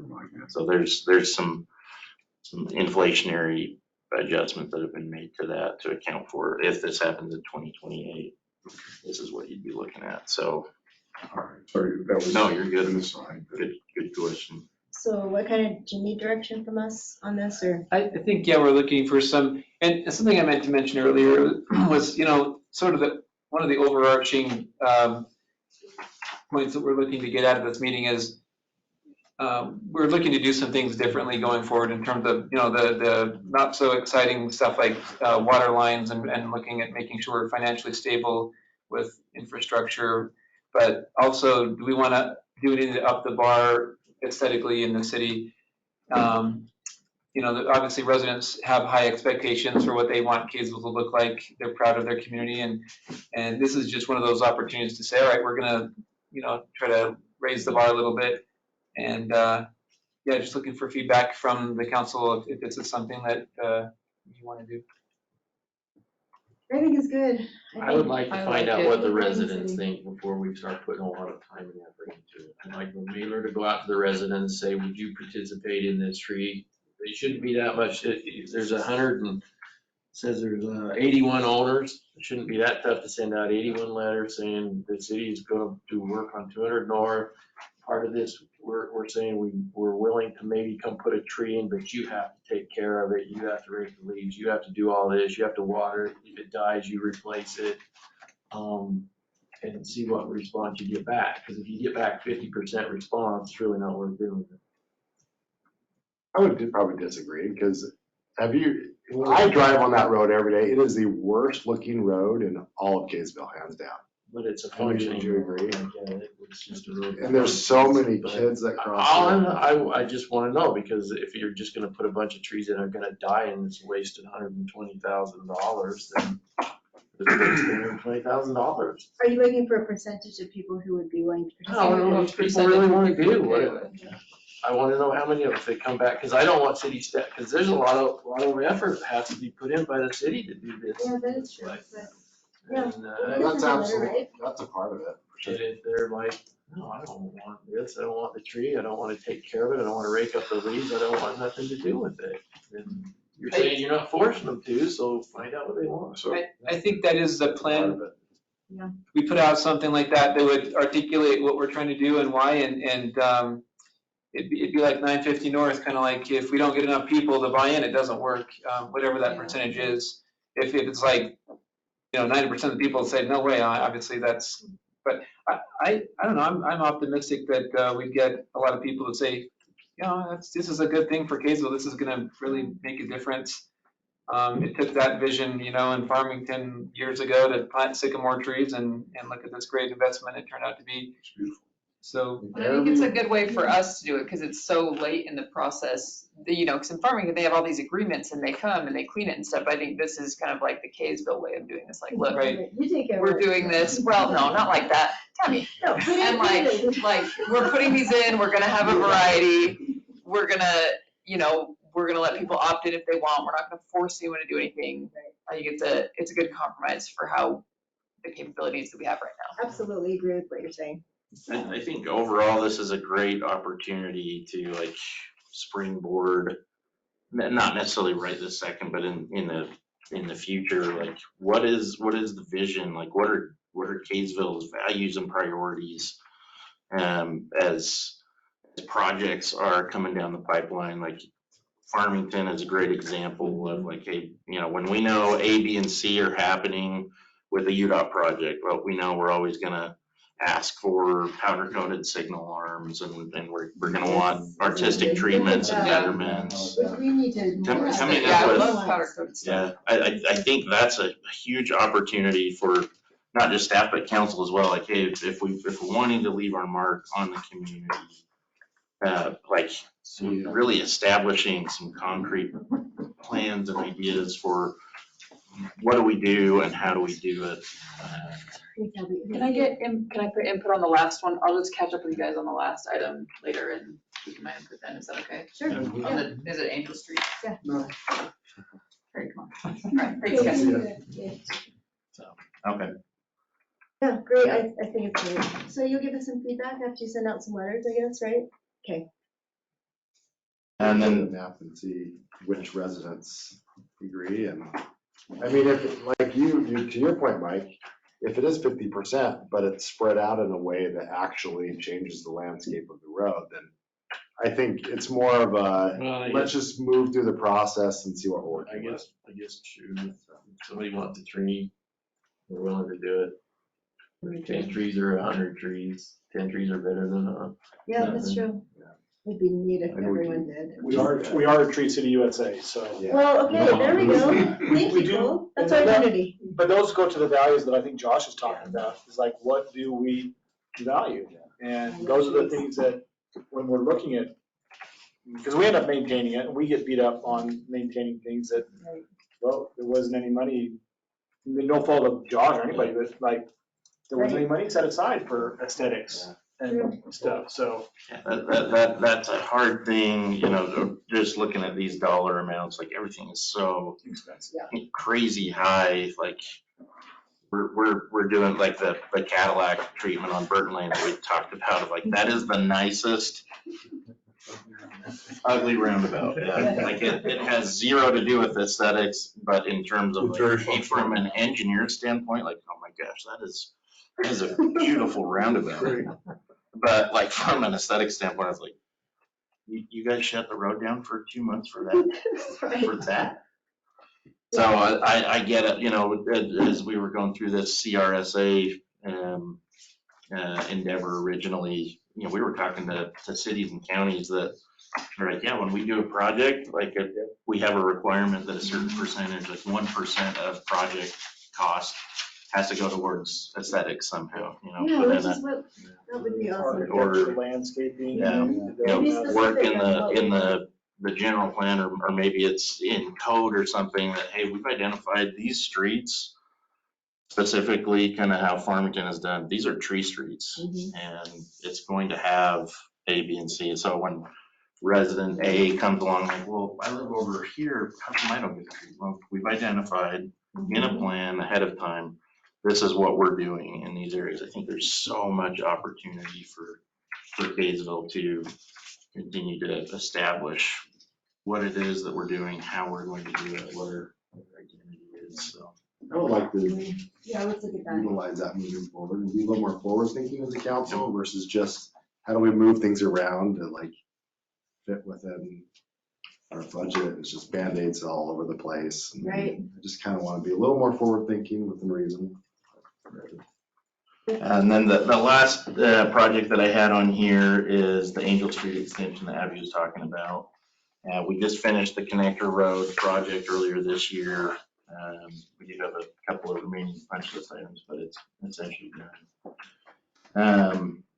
In 2018, 2019, that project had originally planned to extend Angel Street from that new roundabout all the way around and tie into Angel near Western. That was going to require acquiring about 1/3 of an acre from the equestrian center. And we had an independent appraisal done, and that appraisal came back at just over $1 million, I think, to purchase the property because it was going to have to tear down some buildings and have to relocate those buildings. And so the staff and council made the decision, hey, that would be super cool, but not worth $1 million. So we held off on that. We continued, oh no, please. Well, here's what I don't understand. Sorry, I read through it, but originally the whole thing was paid for by a grant, right? And it included that piece that connected to Angel. So why wouldn't we then end up $3.5 million short? We only got enough money to pay for what was actually done. Because I thought that was the whole thing, is that it was originally bid for doing the whole thing. So when we decided to leave off that Angel Street extension, that was while we were still in the design phase. We said, well, let's finish the design so that we can kind of put it on a shelf. When it's ready to go, we'll pull it off. I thought we got money for like the grant money that came in, and that was the discussion at the time, was whether or not we were gonna allow Farmington to pay for their part first. Right. Yeah, the agreement that we had with them was, hey, if bids come back amazingly well and there's money left over, Kaysville is gonna hold on to it to put towards the extension of. And there's this no road. money left. Yeah, so the funds that we got were just over what the cost of the previous project was. So we were trying to leverage those with UDOT of like, we have a little bit of money left to purchase the right of way to move that up. And that's when UDOT said, hey, we're willing to donate the right of way to you guys. So this $3.5 million estimate is, we need $3.5 million to continue building that road from where it stops now to tie into Angel Street. And we're not anticipating needing to acquire right of way. One of the questions that comes up is Symphony is currently working with various parties on, potential development plans down in that area. And if that's the case, does the city have the ability, as part of a development agreement or rezone request, like, well, we would like our road built along the perimeter of your development, donate that little bit of right of way and potentially pay to build that portion of the road. I don't know if that's possible, but That's exactly what I plan on doing. I think that's Symphony. what the city did decides to with develop, Woodside. they will put that portion of the road in that's in their development, and they will donate the right of way. Yep. I think the city did that with Woodside on Angel Street from Smith down to Western. That wasn't a city funded thing. That was a development funded thing, and it provides benefit to the general community for sure, but it also provides a benefit to that development Where is the only access to all those. exactly. Mhm. Yep. So that $3.5 million figure could drop significantly if that were the case, but as it stands right now, that's what we're estimating it would be to extend that. My gut feeling on Angel Street extension would be to wait till the development is done to see what we can get done by others. Because we don't need it right now. We don't need it. Because the folks down there, they'll take Western up to, the Sunset and go that way. A lot of different, just having that portion at the end of Sunset and not having to go up Shepherd Lane has made all the difference in the world, I think, traffic. Yeah, I agree. nice. I just don't know why they didn't put a traffic light there and they put one on 2000 West. I don't get that. Where at? They put the traffic signal on 2000 West, Right. but they didn't put one at the frontage road where you get on and off the freeway. On 950. Yeah, so that was- Get on and off. the That was freeway. UDOT. That they built that portion, and UDOT said we're not putting a signal in. And when we did our design, the warrants came back saying, hey, this needs a signal up here. And we felt that a signal was needed down at that intersection, but UDOT, nope, not doing it. Well, would you be willing to run a study? And I said, we're not running theoretical studies. When we ran into the same problem down at 200 North and West Davis with the trail of we're not willing to And do I with don't get you theoretical got- numbers. They put a light where it connects two neighborhoods, but don't put a light where a frontage road hits 950. I don't get it. I really don't. Has anyone been contacted by Symphony yet? They did, but I didn't answer. I finally answered them. And Melinda sent out a bill Yesterday, yesterday or that said 2 they'd days ago. like to, and I answered her. Great. I think there's definitely some exciting potential there with the master planning that whole area, and It's what we want. yeah, Sure. absolutely. I mean, we sort of mentioned it, We did, in our meeting. in council, that you got that big thing. How do we get this? They were obviously listening.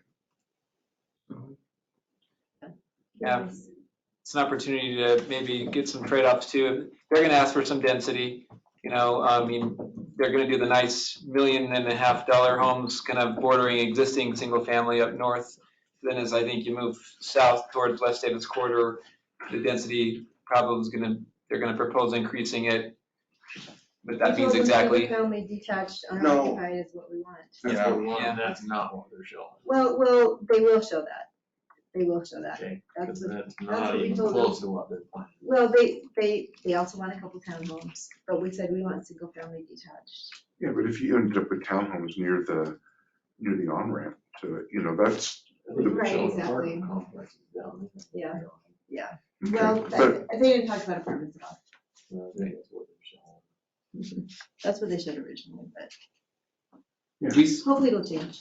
we stress that connectivity is really important, obviously, and beautifying trails throughout the development, really nice landscaping, things like that, and building that extension, another negotiating point. Did they ever get back to you on time? No, it's. I was just gonna mention, sometime. are you done? I mean, Gotcha, you okay. tell me, 'cause you John looked Linford, I at texted it, him and it's said, very- 2025 reasonable for the gym, and he said, since their fiscal year starts in July, he said it could start for 2026 fiscal. He said it could start potentially next year in Wow. the fall. Okay, Their so fiscal a year year 2026. early. Yeah, he said they don't have a contractor and they don't have an architect yet, so I'm thinking it still won't, but if we have to get it on the bond or on the ballot, I'm just thinking we should I think get working the first on it. step is though, we need to know what we're even. Yeah, they're gonna meet with us, and he said Tim will reach out and Yeah, schedule. so that, I mean, that's. Once we have cost and a date, then we can back into the rest of the schedule and the costs, yeah. Or we take West Point's approach and we just bill it and we'll figure it out later. That's literally what it sounds like they did. They're pretty, Trust you that you'll somehow pay us back. yeah, I said, how about we just make payments over time, and we're not gonna bond for it and stuff, and he's like, yeah, we're open. You So know, is this just honestly, more informative, Josh, or are you wanting some kind of? Yeah, just kind of some information. if they're willing to take, Okay. 150,000 a year for however 30 years, Yeah, just use our RAP funds or something, I if really assuming the think RAP they're funds. really- I think they're open. I mean, I can't speak for them. I know. I can't either, but I know that they're. So is there anything else? You got a third page? Do you want to talk about Wilson at all? Just to- Oh, yeah. About what? You got some exciting ideas? Yeah, I One more thing. As we've kind of talked about, like, how can we make things not just work better, but look better going forward? UDOT has the 200 North interchange tentatively scheduled for replacement, rebuild in the next like 15 to 20 years potentially. I think a lot of staff and talking with the mayor, she feels that from a functionality standpoint, that could probably be done sooner. Sooner the better. Yeah, the sooner the better, exactly. So are they looking like a North Salt Lake, Layton type of thing? That's what we want to do is like, hey, if this is gonna happen, let's not just replace the bridge and make sure that the bridge lasts another 70-something years. Let's do something significant where we're making it look nicer. We're making additional access points for active transportation.